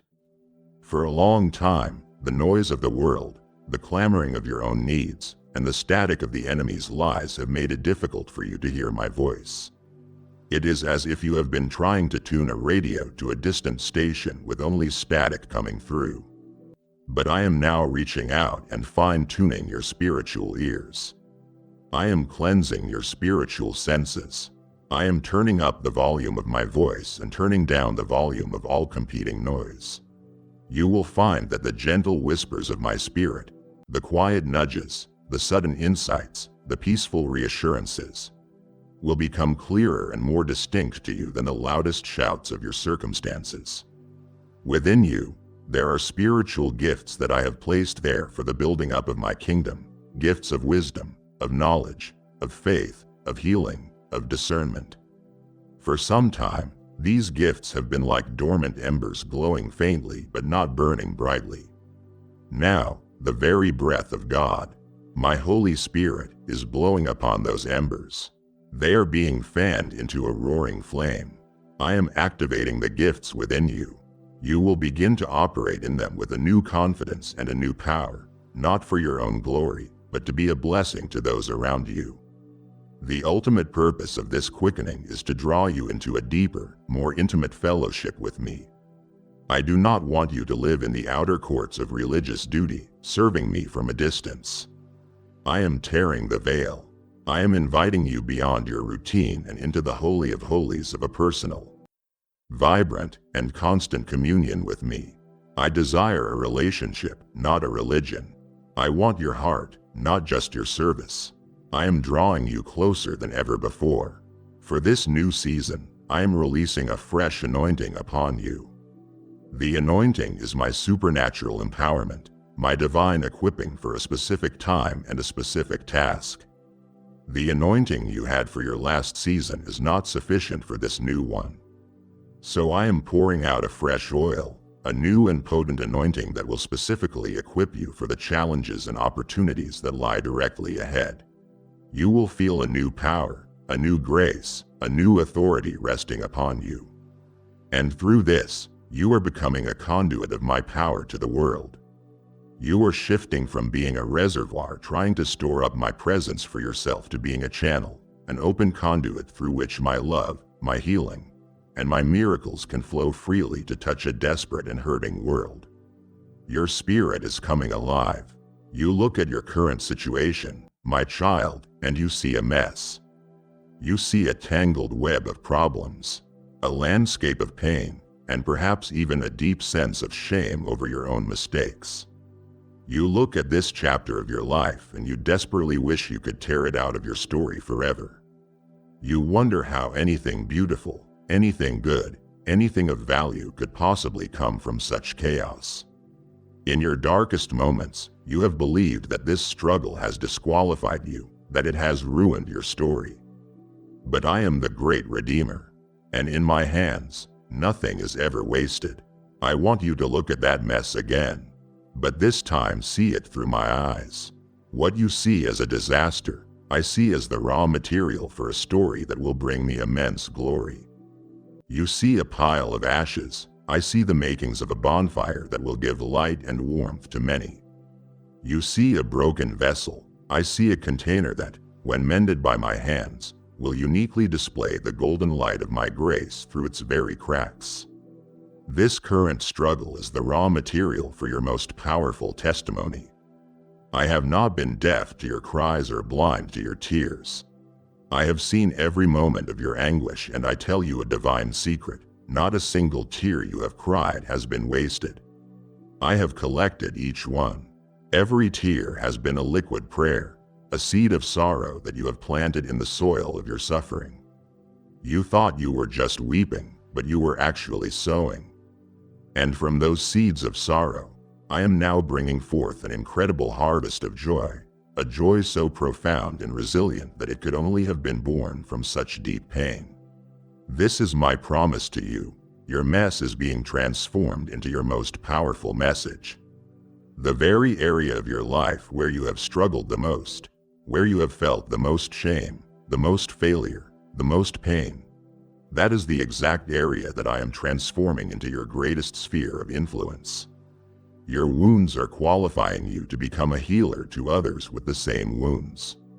Your battle with anxiety will equip you to bring my peace to the anxious. Your struggle with lack will empower you to release my provision to the poor. Your experience of betrayal will give you the grace to minister to the brokenhearted. Do not despise your struggle, it is your divine training ground. In my kingdom, nothing is wasted. I am taking the very pen that the enemy intended to use to destroy you, and I am repurposing it. It is becoming a powerful tool in my hand, a key that will unlock prison doors for other people. You will be able to look someone in the eye who is in the middle of the same fire you are in now, and you will be able to say with absolute authority, I know this fire, I have been here, and I am here to tell you that our God is able to deliver us. Look at what He has done for me. Your story will become a beacon of hope for them. You will overcome the enemy not by your own strength, but by two things, the blood of the Lamb and the word of your testimony. The blood of my Son has secured your legal victory over sin, death, and the devil. It is a finished work, but that victory is enforced, it is activated, it is released into the world around you through the word of your testimony. When you open your mouth and declare what I have done for you, how I have saved you, how I have delivered you, how I have healed you, that story becomes a powerful spiritual weapon that pushes back the darkness and silences the lies of the accuser. The ultimate outcome of this painful chapter will be this: people will look at your transformed life, at the joy and peace you now carry, and they will know. They will know that you could not have done this on your own. Your life will become the undeniable, irrefutable proof of my goodness, my power, and my redeeming love. And they will have no other explanation but to say, only God could have done this. I know how agonizing the waiting has been for you, my child. From your perspective, it feels like an unbearable delay. It feels as if I have forgotten my promise to you. You have prayed and fasted. You have believed and confessed. And yet, you still find yourself in the hallway of waiting. You have cried out in the night, "How long, O Lord? How much longer must I endure this?" And at times the silence in response has been deafening. Your heart has grown weary with hope deferred, and the temptation to give up, to believe that the miracle is not coming, has been immense. You have mistaken my process for a denial. You must trust that my timing is not delayed, it is deliberate and perfect. You live within the confines of human time where every second feels urgent. I operate from eternity where I see the beginning from the end. What feels like a frustrating delay to you is, from my perspective, a precise, strategic, and perfectly orchestrated period of preparation. I am never early and I am never late. I will always act at the exact right moment to bring about the greatest good for you and the greatest glory for my name. While you are in this waiting room, seeing nothing happening on the surface, I want you to know that I am intensely active on your behalf behind the scenes. You see only the closed curtain, but behind that curtain, there is a flurry of divine activity. I am moving people into position. I am arranging circumstances. I am dealing with obstacles you do not even know exist. I am fighting battles for you in the heavenlies. If I were to act a moment sooner, the victory would not be complete. You see only the stillness of the waiting. I see all the pieces of a complex and beautiful plan moving perfectly into place. Here is a truth that will change how you wait. You are not just waiting for me to prepare the promise for you. I am using this time to prepare you for the promise. Type yes if you are ready for the blessings that you are about to receive. And if you believe in Christianity, kindly show your support for our community by contributing super thanks from $50 to $100. If I were to give you the blessing you are asking for right now, it might crush you. You do not yet have the character, the strength, the humility, or the wisdom to handle the weight of the blessing I have for you. So this waiting period is not a punishment. It is a holy and loving preparation. I am using this time to forge my character in you. I am teaching you endurance. I am deepening your trust. I am purifying your motives. I am making you into a person who can not only receive the promise but can steward it well for a lifetime. There is a set time on my divine calendar for your deliverance. It is a preordained appointment. It is not a vague hope. It is a fixed date. And every day that passes, every moment you endure, brings you one step closer to that set time. The vision I have given you is for that appointed time. Though it may seem to tarry, you must wait for it because it will certainly come and will not be late. Do not mistake my patience for inaction. My patience is an act of my profound grace, giving all the necessary elements the time to align for your perfect breakthrough. It is the loving restraint of an all-wise God who knows the precise moment to act for maximum impact. And when that moment arrives, the breakthrough will come suddenly. The waiting may have felt long, slow, and arduous, but when my set time is fulfilled, the shift will happen with astonishing speed. The door will swing open. The provision will arrive. The healing will manifest. The relationship will be restored. It will happen so quickly it will take your breath away. So stand firm. Hold on to your hope. Your waiting is not in vain. You are on the precipice of your sudden breakthrough. I have shared with you the sacred secret of my timing. Do not dishonor this encounter by allowing the world to pull you away. Now my heart yearns to show you how I will now recalibrate your entire destiny. To depart at this stage is to see the promise but miss the blueprint. Today, I have more to entrust to you. My child, you look back over the landscape of your life and your heart is heavy with regret. You see the detours you have taken, the years you feel you have utterly wasted in rebellion or foolishness. You see the wrong choices that led you down painful roads. You see the delays, some caused by your own fear and some by the actions of others. And the enemy whispers a devastating lie into your ear. It's too late for you. You are hopelessly off track. You have strayed too far from the path God intended and you can never get back. You have missed your destiny, and a part of you has believed him. Today, I am silencing that lie with my truth. I am the Master Redeemer, the God who brings beauty from ashes. And I declare to you that every single detour and every single delay is being redeemed and woven into my master plan for your life. What you have seen as a tragic wrong turn, I have used as a necessary part of your journey. It was on that painful detour that you learned a lesson in humility you could have learned no other way. It was in that season of wasted time that you developed a deep hunger for me that you would not have otherwise known. I command you to stop seeing your past as wasted time. In my divine economy, no time is ever truly wasted for those who love me. Every single experience, the good and the bad, the triumphs and the failures, has been part of your preparation.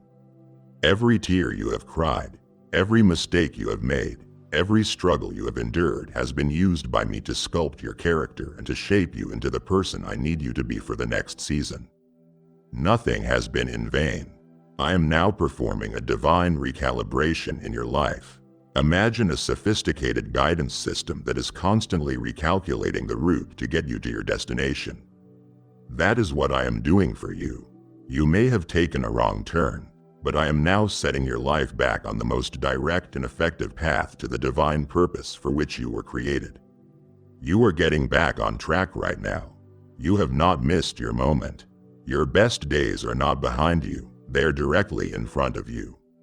In fact, the enemy's attempts to derail your destiny have ironically only positioned you for a greater comeback. By pushing you into the pit, he has inadvertently placed you on the path to the palace. By trying to disqualify you with failure and shame, he has only deepened your dependence on my grace, which is the true source of your strength. Your testimony will now be even more powerful because you will not just speak of my ability to lead you, but of my power to find you when you are lost and bring you back home. You must understand that your destiny is not a fragile, delicate thing that can be easily broken by your mistakes or shattered by the attacks of others. It is robust, resilient, and eternally secure because it is held firmly in my unchanging, sovereign hands. No person, no demon, no mistake, and no circumstance can pluck your destiny out of my hand. It is safe, it is guaranteed, so lift your head, let go of the shame of your past, release the regret over your years. I am now placing your feet back onto the precise path I laid out for you before the foundation of the world. All is not lost. In fact, in me, everything is being found. The recalibration is complete, and I walk forward. My child, you have felt stagnant, as if you were walking in circles. You have been looking at the same persistent problems in your life, your family, and your work, and you have been applying the same old human solutions only to be met with the same frustrating results. The well of your inspiration has felt dry, and the sense of mundane repetition has settled over your spirit. You have felt uninspired, uncreative, and trapped in a rut of your own limitations. You have asked me for a breakthrough, and you have been looking for it to come through a familiar door. But I am about to do something new. I am the Creator God. I did not simply create the world and then step back. My creative nature is an active, ongoing force. And right now, I am releasing that creative power to flow through you. I am releasing divine solutions for the problems that have perplexed you. Where your logic has hit a wall, I will give you an out-of-the-box idea, a brilliant strategy that circumvents the obstacle entirely. These solutions will be so wise, so effective, and so perfectly suited to your situation that you will know they did not originate in your own mind. They are a gift from me. There are new things waiting to be birthed through you. Within your spirit, I have planted seeds of new ideas, new songs, new business concepts, new ministries, new ways of showing love to your family. You have felt them stirring, but you have dismissed them as daydreams or flights of fancy. But I tell you, this is a divine pregnancy. You are carrying something new and holy from me, and the time for you to give birth to it is now. Do not be afraid of the process. I will give you the strength to bring forth what I have conceived within you. I am shifting your identity. You have seen yourself as a person who is beset by problems. From this day forward, I want you to see yourself as a carrier of my creative answers. You are becoming a problem solver, not by your own intellect, but because you have access to mine. People will begin to be drawn to you for wisdom, for insight, for a fresh perspective. They will not know why, but they will sense that you have access to solutions they cannot find. You will become my agent, bringing my creative order into the chaotic situations around you. I am awakening the dormant talents and abilities that lie within you. There are gifts you possess that you have neglected since childhood. There are skills you have forgotten you ever had. There are capacities you never even knew existed within you. Today, I am blowing the dust off those gifts. My spirit is breathing on those dormant abilities and they are coming to life. You will surprise yourself with the things you are able to do, with the beauty you are able to create, with the wisdom you are able to articulate. This is not you striving. This is me awakening what I have already placed inside you. I am unlocking a new level of innovation and inspiration in your spirit, and I am commissioning you with this renewed creativity. Just as I hovered over the formless chaos in the beginning and spoke light and life and order into existence, I am now commissioning you to be my agent of creation in your world. Go into the chaotic and broken places of your life and your sphere of influence, and with my wisdom speak and create beauty, order, health, and life. Your home, your work, your relationships, they will all become a canvas for my creative miracles flowing through you. As I unleash my creative miracles and divine solutions in your life, I now invite you to become a co-creator in this mission to spread my voice. If your spirit leaps to partner in this work, know that your gift is the holy seed I will use to multiply this message.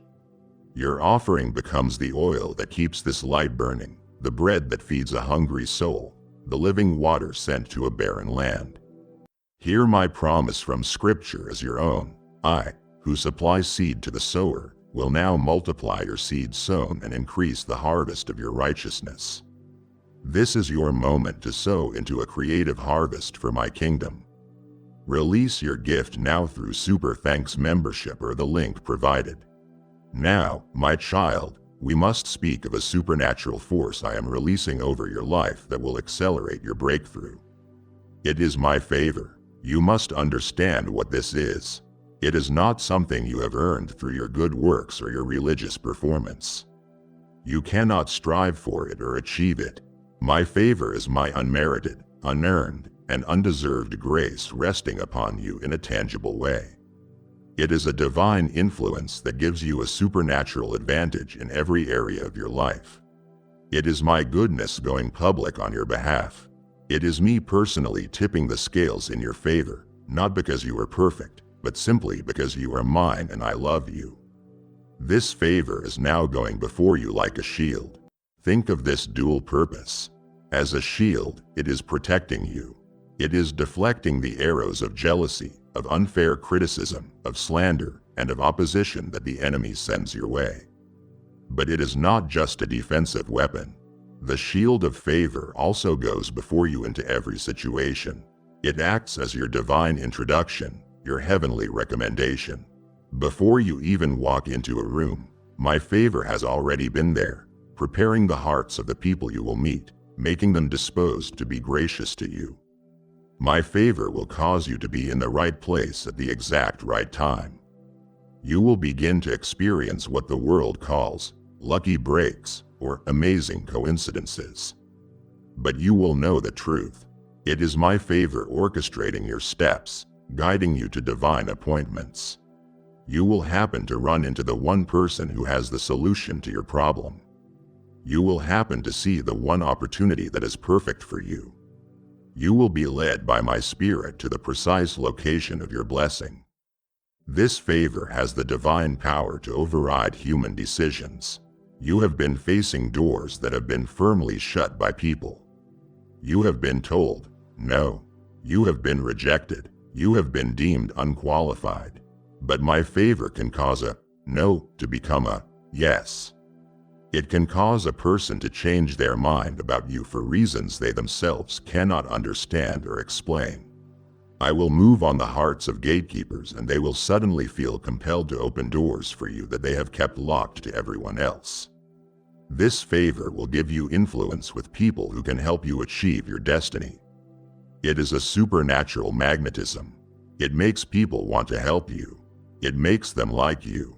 It causes them to use their own resources, their own reputation, and their own connections to open doors for you and to advance your cause. They will do it willingly and joyfully because my favor is upon you.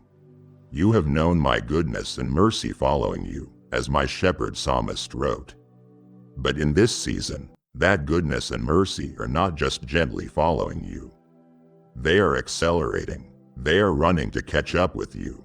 They are overtaking you with unexpected blessings, with unearned opportunities, with sudden breakthroughs.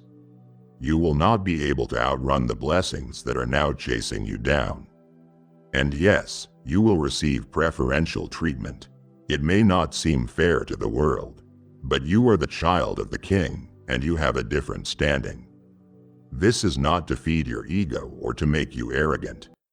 This preferential treatment is for one purpose, for my glory, so that when people see the unexplainable, undeserved, and undeniable favor on your life, they will have no choice but to look up and acknowledge me, the source of that favor.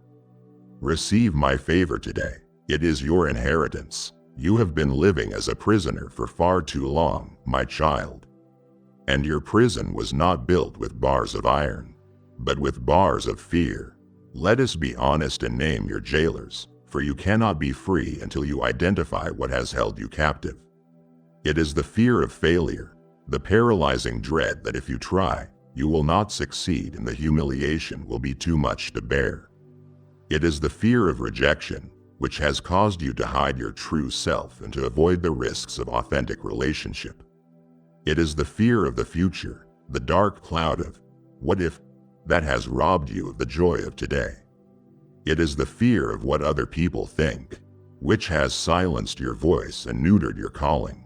It is the fear of not having enough, which has driven you to anxious toil and stolen your peace. These fears have built invisible walls around your heart, and they have kept your God-given destiny locked in a cage.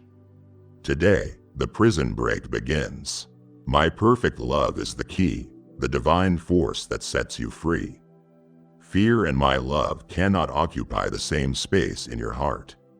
They are opposing forces. I am now flooding your heart, your mind, and your spirit with a tidal wave of my perfect, unconditional love. Feel it rising within you, and as this tidal wave of love rushes in, the darkness of fear is being cast out. It is being displaced. It is being forced to flee because it cannot survive in the brilliant light of my perfect love for you. You must understand the source of these things. I have not given you a spirit of fear. An anxious, tormenting, paralyzing spirit is not a gift from me. It is an alien spirit, an illegal intruder that has been trespassing in the temple of your heart. I want you to remember what I have given you. I have given you a spirit of power, the divine ability to act, to move forward, to do what you could not do on your own.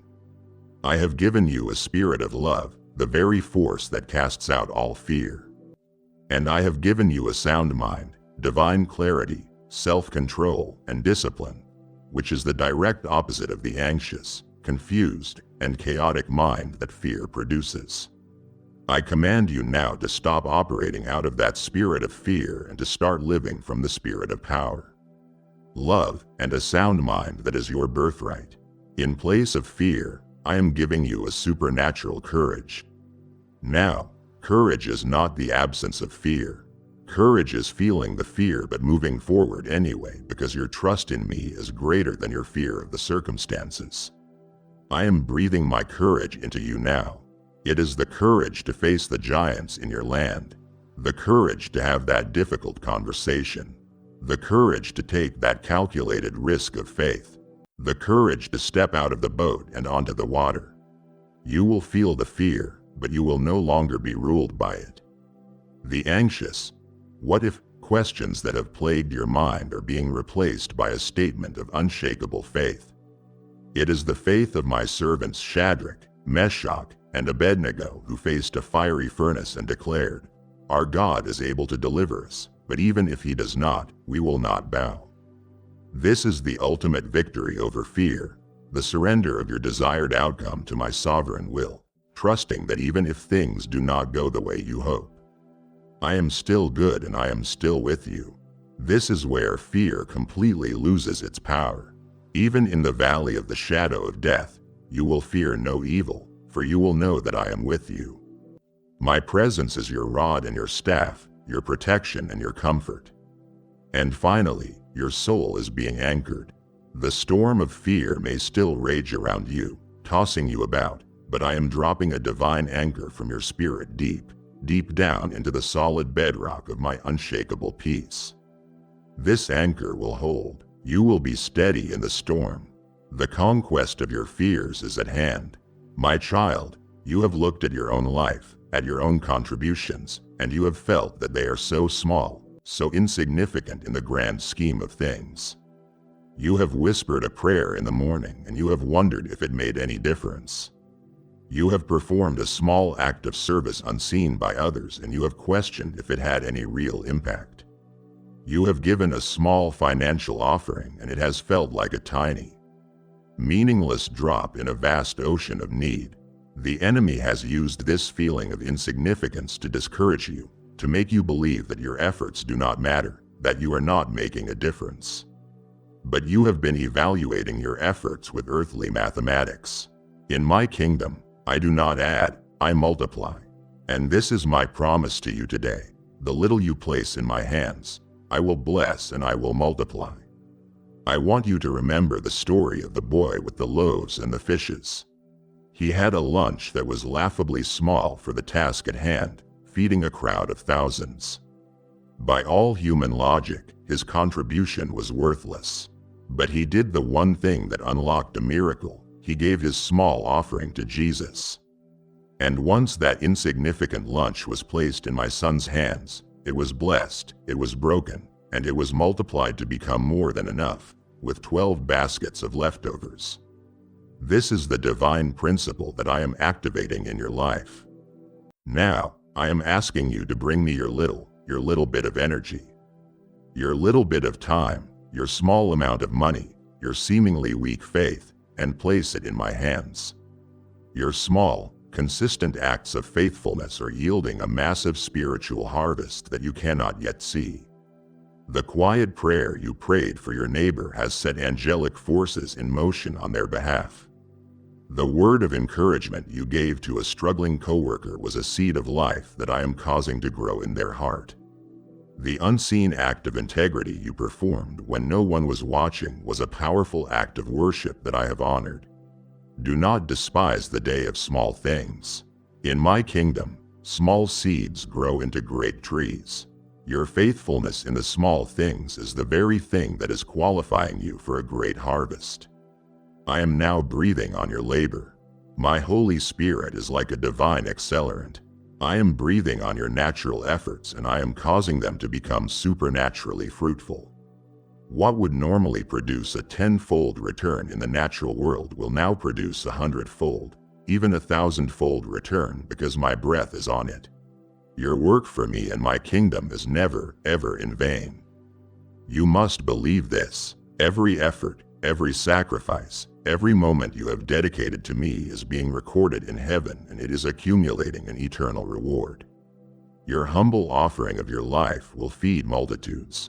Just like that boy's lunch, you may feel that you have little to offer. But as you give me your life, your gifts, your story, I will bless it, break it, and use it to bring spiritual nourishment to many hungry souls. Your testimony will feed the faith of others. Your gifts will meet the needs of others. Your love will heal the hearts of others. Stop seeing yourself as having little. See yourself as the vessel of a miracle of multiplication. The ancient promise I made to my people is now for you. One of you will chase 1,000 and two will put 10,000 to flight. This is a promise of a supernatural increase in your effectiveness. I am anointing your efforts. You will begin to accomplish far more with far less human striving because my supernatural power will be at work in you and through you. So bring me your little, bring me your 5 loaves and 2 fish, and prepare to be astonished as you watch me multiply it. I have promised to breathe upon your efforts and multiply them. But your posture is the key that unlocks this miracle. It would grieve me deeply if you heard of the promise but walked away before understanding how to position yourself for the downpour.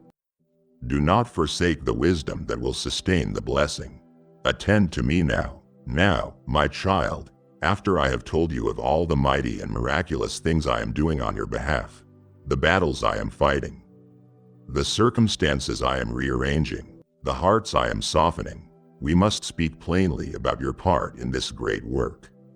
Your role in this season is perhaps the most difficult, most counterintuitive, and most courageous task I could ever give to a human being. Your assignment is this: be still and know that I am God.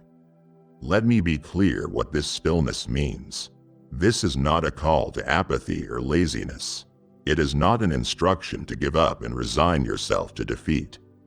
On the contrary, this is a call to the most profound and active form of spiritual warfare. It is an active, trusting stillness. It is a posture of faith so defiant and so robust that it can afford to be quiet and calm in the middle of a raging storm. It takes far more spiritual strength and courage to be intentionally still and to trust me than it does to run around in a frantic panic trying to fix things in your own power. Your frantic activity has been a source of your weakness. It has drained your spirit and exhausted your soul. Now you must learn that your true strength is found in stillness. I am making a divine exchange with you. Let me fight for you. You need only to hold your peace. Give me your battle. In exchange, I will give you my peace. Your job is to quiet your own soul. It is to stop speaking words of fear, doubt, and complaint. It is to command your own anxious heart to be still. You are to hold your peace both internally and externally. You are taking your hands off the situation and placing it securely in my hands. I have told you that your greatest strength in this season will be found in quietness and in confidence in me. The world screams that you must do more, strive more, worry more. I am whispering a different way. The way of quietness, the way of confident trust. It is in this place of inner quiet that you will hear my voice most clearly. It is from this place of absolute confidence in my ability that you will draw your supernatural strength. I am shifting your role from being the primary combatant in this fight to being a privileged observer of my victory. Your new assignment is to get a front row seat and to watch the salvation that I am bringing forth for you. Your testimony will not be, I was so strong and I fought so hard and I finally won. Your testimony will be, I was at the complete end of my own strength. I had nothing left, so I became still. I held my peace and I watched in awe as my Almighty God delivered me. This is the testimony that will bring me the greatest glory. So here is your practical instruction. This is the discipline of stillness that you must practice. You must stop rehearsing the problem. You have a mental habit of constantly replaying the painful conversation, of staring at the stack of bills, of imagining the worst-case scenario over and over again. This is the opposite of stillness. From this moment on, every time you are tempted to rehearse the problem, I want you to consciously stop. And in its place, you are to begin to rest in my character as the promise keeper. Remind yourself who I am. Remind yourself what I have promised. This is how you are still. This is how you know that I am God. Your part is to rest. My part is to work. Let us begin. My child, we have spoken of the profound power of stillness. But now we must speak of the divine engine that powers that stillness, your faith. Do not mistake my call to be still for a call to be passive. Faith is not a passive mental agreement that I exist or that I am powerful. Faith is an active, living spiritual force. It is the very substance, the spiritual material of the things you are hoping for. It is the tangible evidence, the legal title deed to the realities in the spirit realm that you cannot yet see with your natural eyes. You have been waiting to see it change before you believe, but I am telling you that you must believe before you see the change. For it is your very belief that empowers the change to manifest. Your faith has a voice, and in this season, I am commanding you to use it. For too long, you have used your voice to describe the problem. You have told me, you have told your friends, you have told yourself over and over again how big your mountain is. You have rehearsed its size, its weight, its impossibility. Now I am commanding you to stop talking about the mountain. I want you to turn, face that mountain of impossibility, and speak to it in the authority of the name of my Son Jesus. You are to command that mountain to be removed and cast into the sea. This is not a metaphor. You carry my authority. When you speak my word in faith, you are not speaking with your own human power.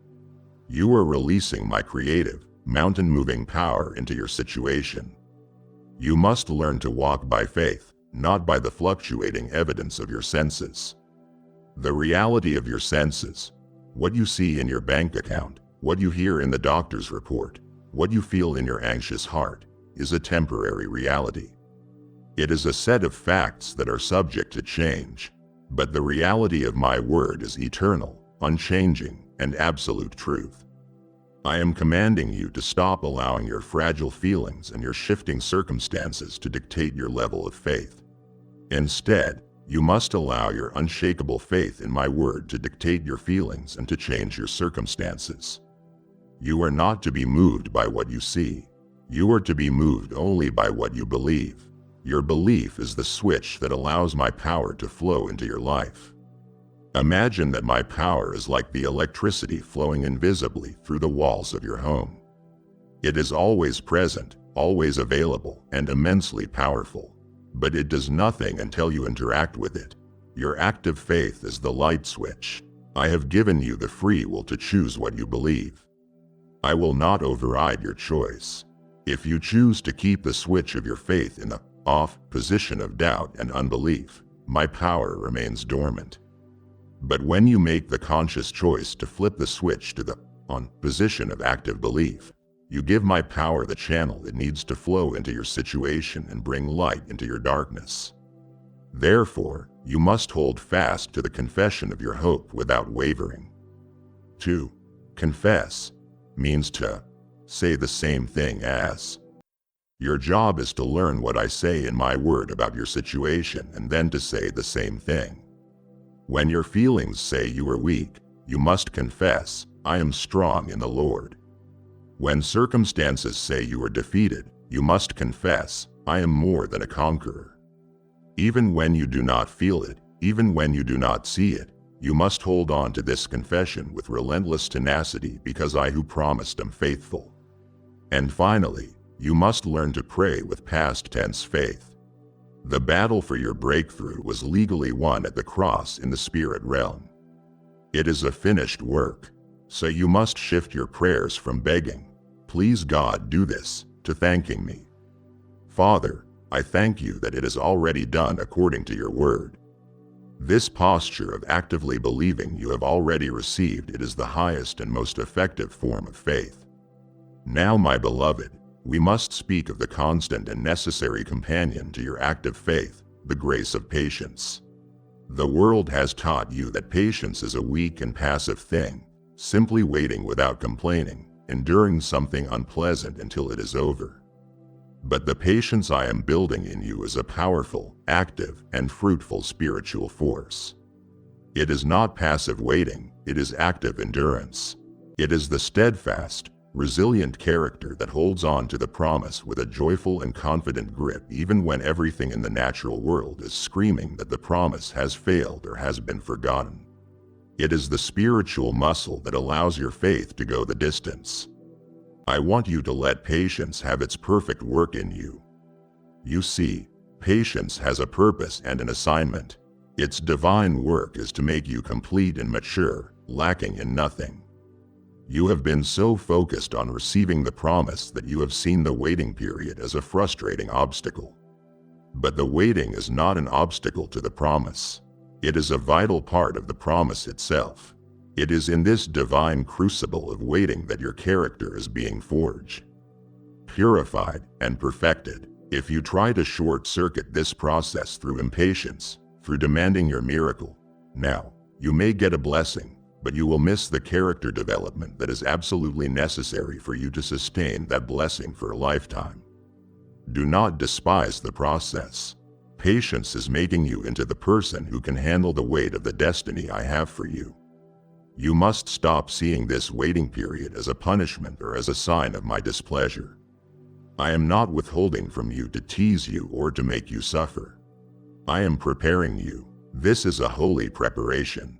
I am working on you as much as I am working on the circumstances surrounding you. While you are waiting for me to move a mountain, I am teaching you how to climb. While you are waiting for me to open a door, I am giving you the wisdom to walk through it correctly. Awaiting is a profound and active grace. I know you are growing weary. It is natural to get tired on a long journey. The temptation to give up, to let go of your hope, is real. But hear my command to you: do not grow weary in well-doing, for in the proper season, at the divinely appointed time, you will reap a magnificent harvest. The only way you can possibly miss this harvest is if you faint, if you give up just before the crops are ready. Your endurance in this final stretch is critical. Your ability to endure this waiting period with joy and unwavering faith is building a powerful testimony of my sustaining power. People are watching you. The angels are watching you. The enemy is watching you. When they see you remain peaceful, joyful, and confident in me even when your prayers seem unanswered, it proves to them that I myself am your great reward. Your endurance is a powerful act of worship that declares that I am enough for you even before the promised blessing is in your hand. The vision I have given you, the promise your heart is clinging to, has an appointment on my divine calendar. It is for an appointed time. Though from your perspective it seems to tarry, you must wait for it. It will not be a moment late. Your patience is your powerful statement of trust in my perfect, sovereign scheduling. So this is your ultimate posture in the waiting. You are to stand firm. Do not retreat in fear. Do not run ahead in presumption. Stand firm on the solid ground of my promises.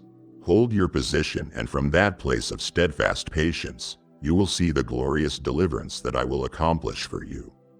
My child, I am now giving you a mighty weapon of warfare. A divine strategy that will accelerate your breakthrough and shatter the resistance of the enemy. It is the weapon of praise.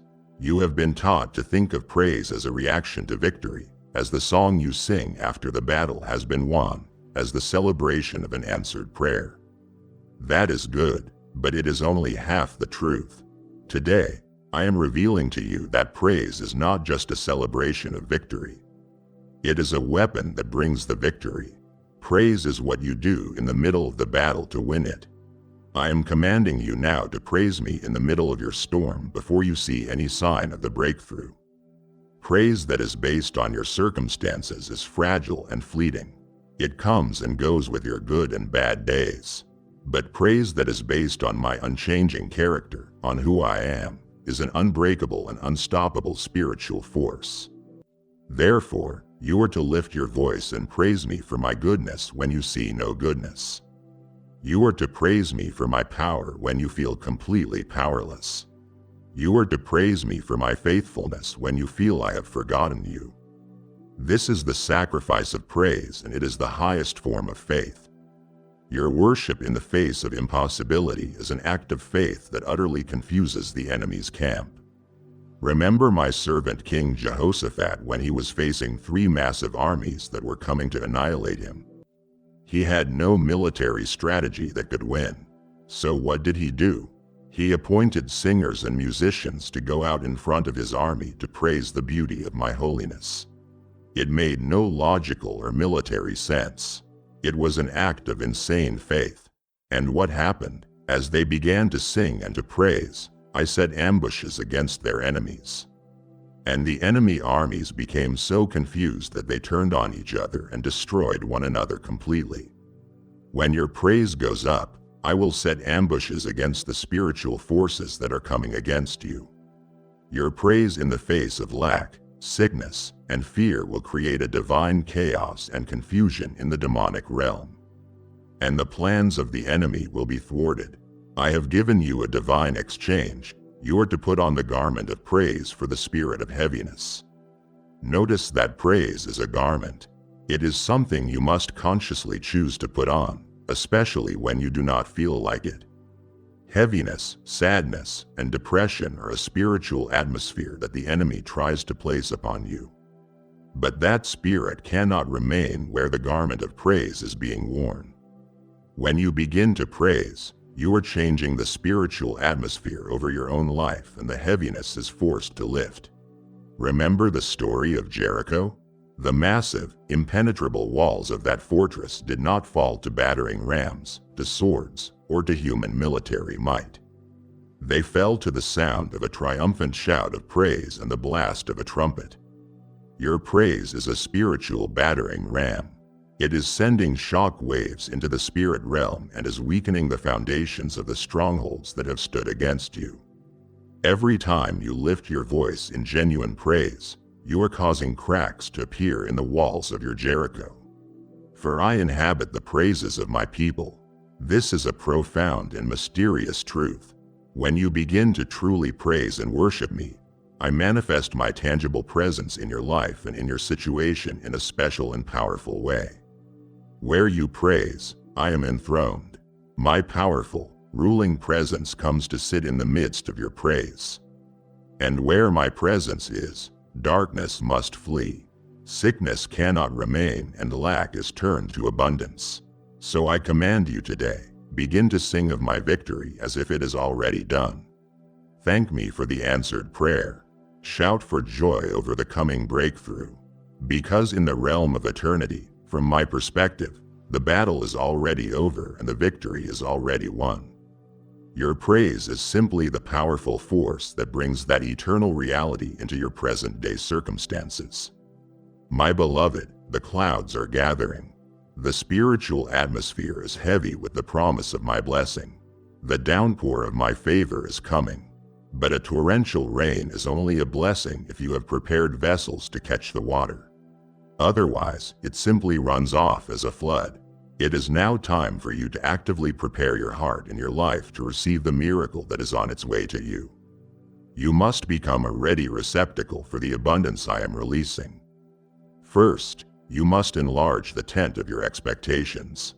I spoke through my prophet Isaiah and commanded, enlarge the place of your tent. Stretch your tent curtains wide. Do not hold back. Lengthen your cords. Strengthen your stakes. You have been living in a very small tent of low expectations. A tent built from your past disappointments and your perceived limitations. Today, I am commanding you to tear down that small tent. I want you to begin to make room in your mind and in your heart for the massive blessing I am bringing. You must expand your capacity to believe. Stop praying small, safe prayers.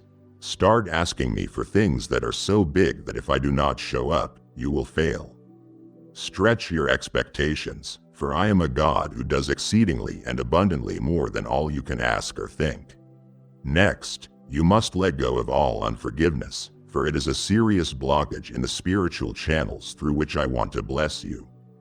Bitterness in your heart towards another person is like a dam you have built that stops the flow of my grace and favor into your own life. It is a poison that you drink, hoping the other person will be harmed. I command you now for your own sake to make the conscious choice to forgive those who have wronged you. This is not about letting them off the hook.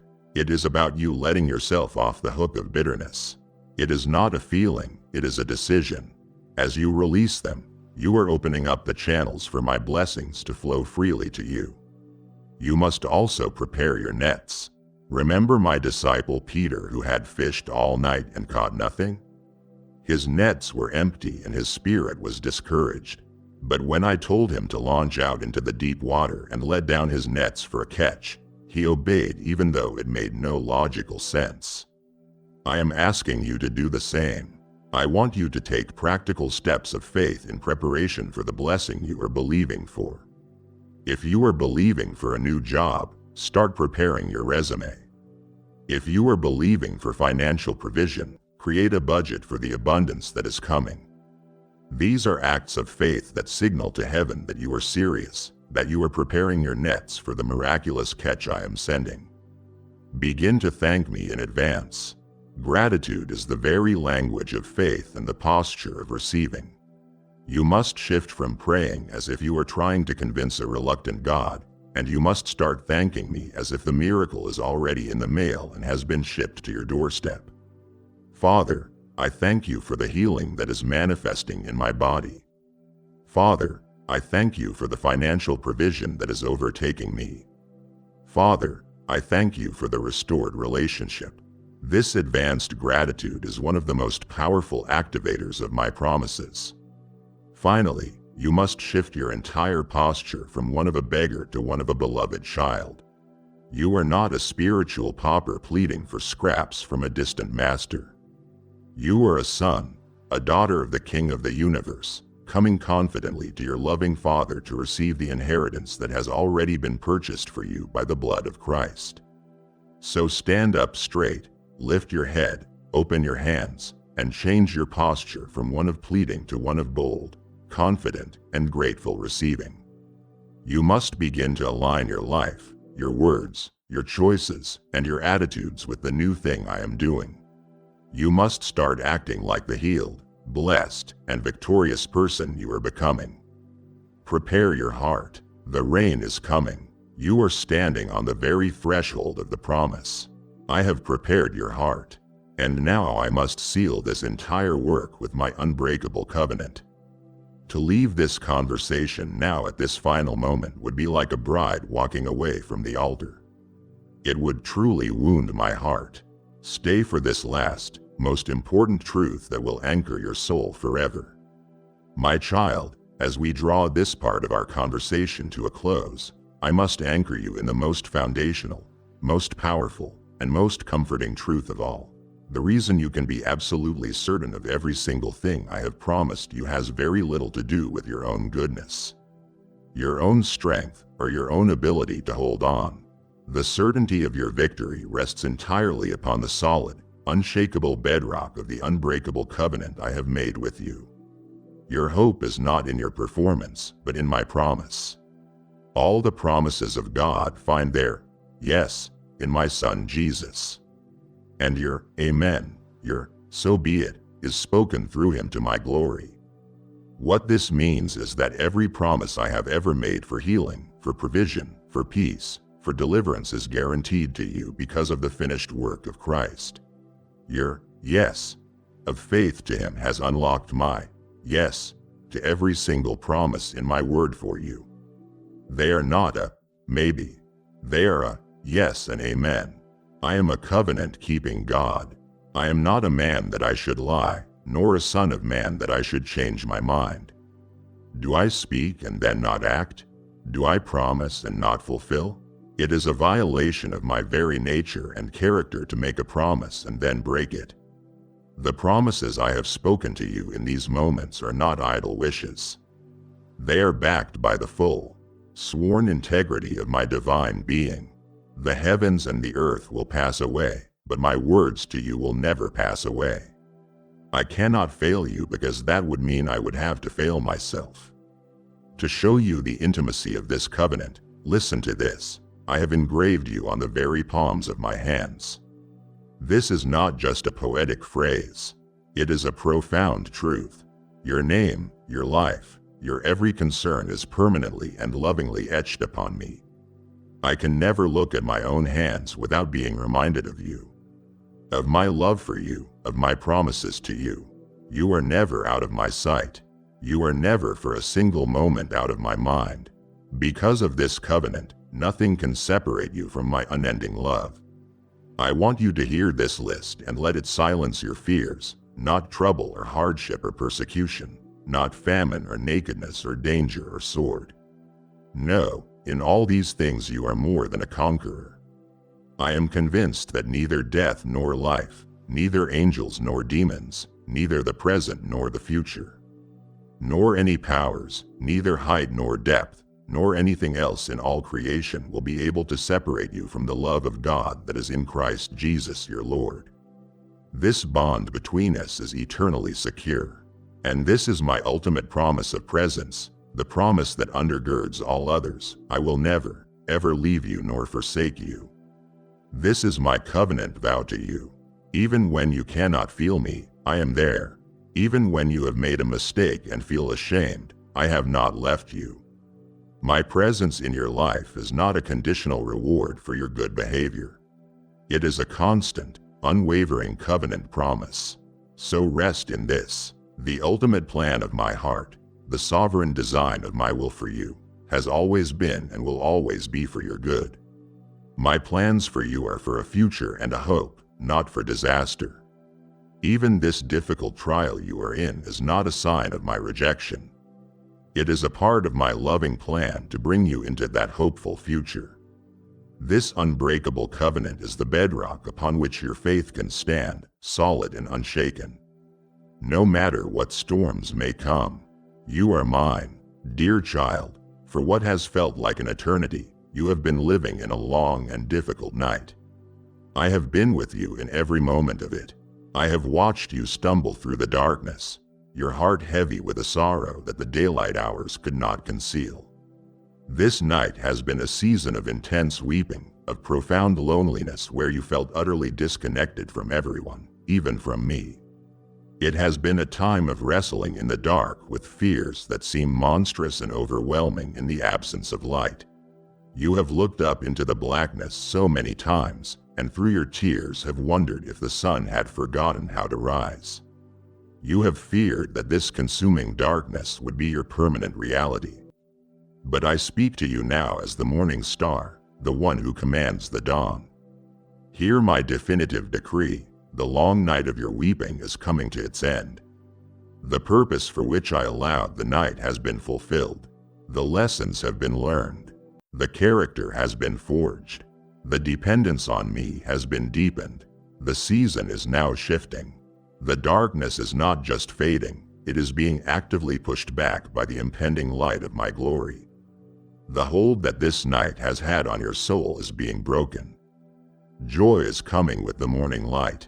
This is my unwavering promise from the Psalms, and it is a promise that is being activated for you today. This is not a small, fleeting happiness that depends on your circumstances. This is my joy. It is as powerful, as brilliant, and as unstoppable as the rising sun.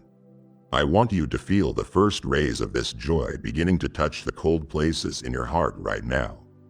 It is a warmth, a lightness, a hope that you have not felt for a very long time. This joy will chase away every lingering shadow of sorrow. Just as the sun vanquishes the night, the shadows of your past which have haunted you and held you captive in this long night are now fleeing. The night is when your past regrets, your old wounds, and your deepest shames have the most power to torment you. They are creatures of the darkness. But now my glory is rising upon you. My light is beginning to illuminate every corner of your heart and your mind. And as this pure, holy light floods in, these shadows of your past are being exposed for the powerless phantoms they are, and they are fleeing in terror. They cannot exist in the brilliant light of my loving and healing presence. I command you now, stop looking at the darkness that still surrounds you. Turn your face to the east. Look to the horizon of your future. Can you see it? It is a faint glow at first, a subtle shift in the sky, a single streak of golden light. That is the sign. Your redemption, your deliverance, your breakthrough is drawing nearer than ever before. It is no longer a distant, far-off hope. It is on the very brink of your reality. Behold, I am doing a new thing. Now it springs forth. Do you not perceive it? I am not just restoring what was. I am creating something entirely new. This is not a distant future event. It is springing forth now. I am challenging you to open your spiritual senses. You must look beyond your circumstances. Can you perceive the new feeling of hope in your spirit? Can you hear the new psalm of faith beginning to form in your heart? Can you sense the shift in the spiritual atmosphere? This very moment, as you hear my words and receive them into your heart, is the turning point. This is the moment you have prayed for, wept for, and longed for. The cosmic shift has occurred. The tide has turned. The season has changed. The dawn of your new day is now breaking. Breathe it in. It is the air of victory. My beloved, as our conversation for this moment draws to a close, I want to lift you up one final time. I want to bring you into my throne room and allow you to see your situation from my eternal perspective. From where you stand on the earth in the midst of time, the battle still appears to be raging. The outcome still seems uncertain. The struggle is still very real. But from where I sit, enthroned in eternity, the victory is already a settled matter. The outcome has never for a single moment been in doubt. I am the Alpha and the Omega, the beginning and the end. This means that I exist at the start of your trial and at its triumphant conclusion all at the same time. I am not hoping for your victory. I am inhabiting your victory. I have already witnessed your celebration. I have already seen the powerful testimony you will share. I have already rejoiced in the glory that your deliverance has brought to my name. I am speaking to you now not from the middle of your battle, but from the glorious conclusion of it. Therefore, hear my final, radical command to you. Stop fighting a battle that has already been conquered. You have been fighting with the desperation of a soldier who is not sure if he will win. I am now commissioning you to change your posture. You are to begin living as a victorious heir, confidently walking in to possess an inheritance that has already been legally secured for you. The primary, decisive battle was fought and won by my son at the cross nearly 2,000 years ago. Your current struggles are merely the skirmishes of a defeated enemy who is illegally trespassing on territory that he has already lost. You are not fighting for victory anymore. From this day forward, you are to stand and enforce a victory that is already irreversibly yours. I want you to see a line in the sand before you. On the side where you have been standing is the old season, the season of struggle, of striving, of weeping, of uncertainty. Now look across that line. It is the new season one have spoken of, the season of promise, of rest, of receiving, and of victory. By a conscious act of your faith, I am commanding you to take a physical step over that line right now. As you do, you are stepping out of the old and into the new. You are leaving the identity of the struggler behind and taking on the identity of the overcomer. My final decree over your situation is this: the impossible has been accomplished by my hand. The prayer you thought would never be answered, the healing you thought would never come, the provision you thought was impossible, the relationship you thought was dead forever. In the court of heaven, I strike the gavel and I declare over it all, it is done.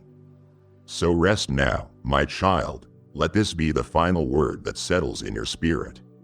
Rest. Cease your striving. Cease your worrying. Let your anxious mind finally be at peace. This is not the rest of exhaustion. It is the rest of faith. It is a deep, profound, and peaceful rest that is born from the absolute certainty that your Almighty God has spoken, He has acted, and the matter concerning you is now and forever settled. Rest in my unending love for you and rest in my finished work. Because this work is finished and the impossible is now done, your giving is not a desperate plea. It is a triumphant shout of victory. If you believe you have received this word, then your offering is the first fruits of your new season. A prophetic act of faith that declares your battle is over. The seed you sow is a banner of praise, sending the news of this victory to another soul who is still in their fight. I now release this promise over you. Honor me with the first fruits of your breakthrough and watch as I command a blessing on your storehouses that cannot be contained. Do not delay this act of worship.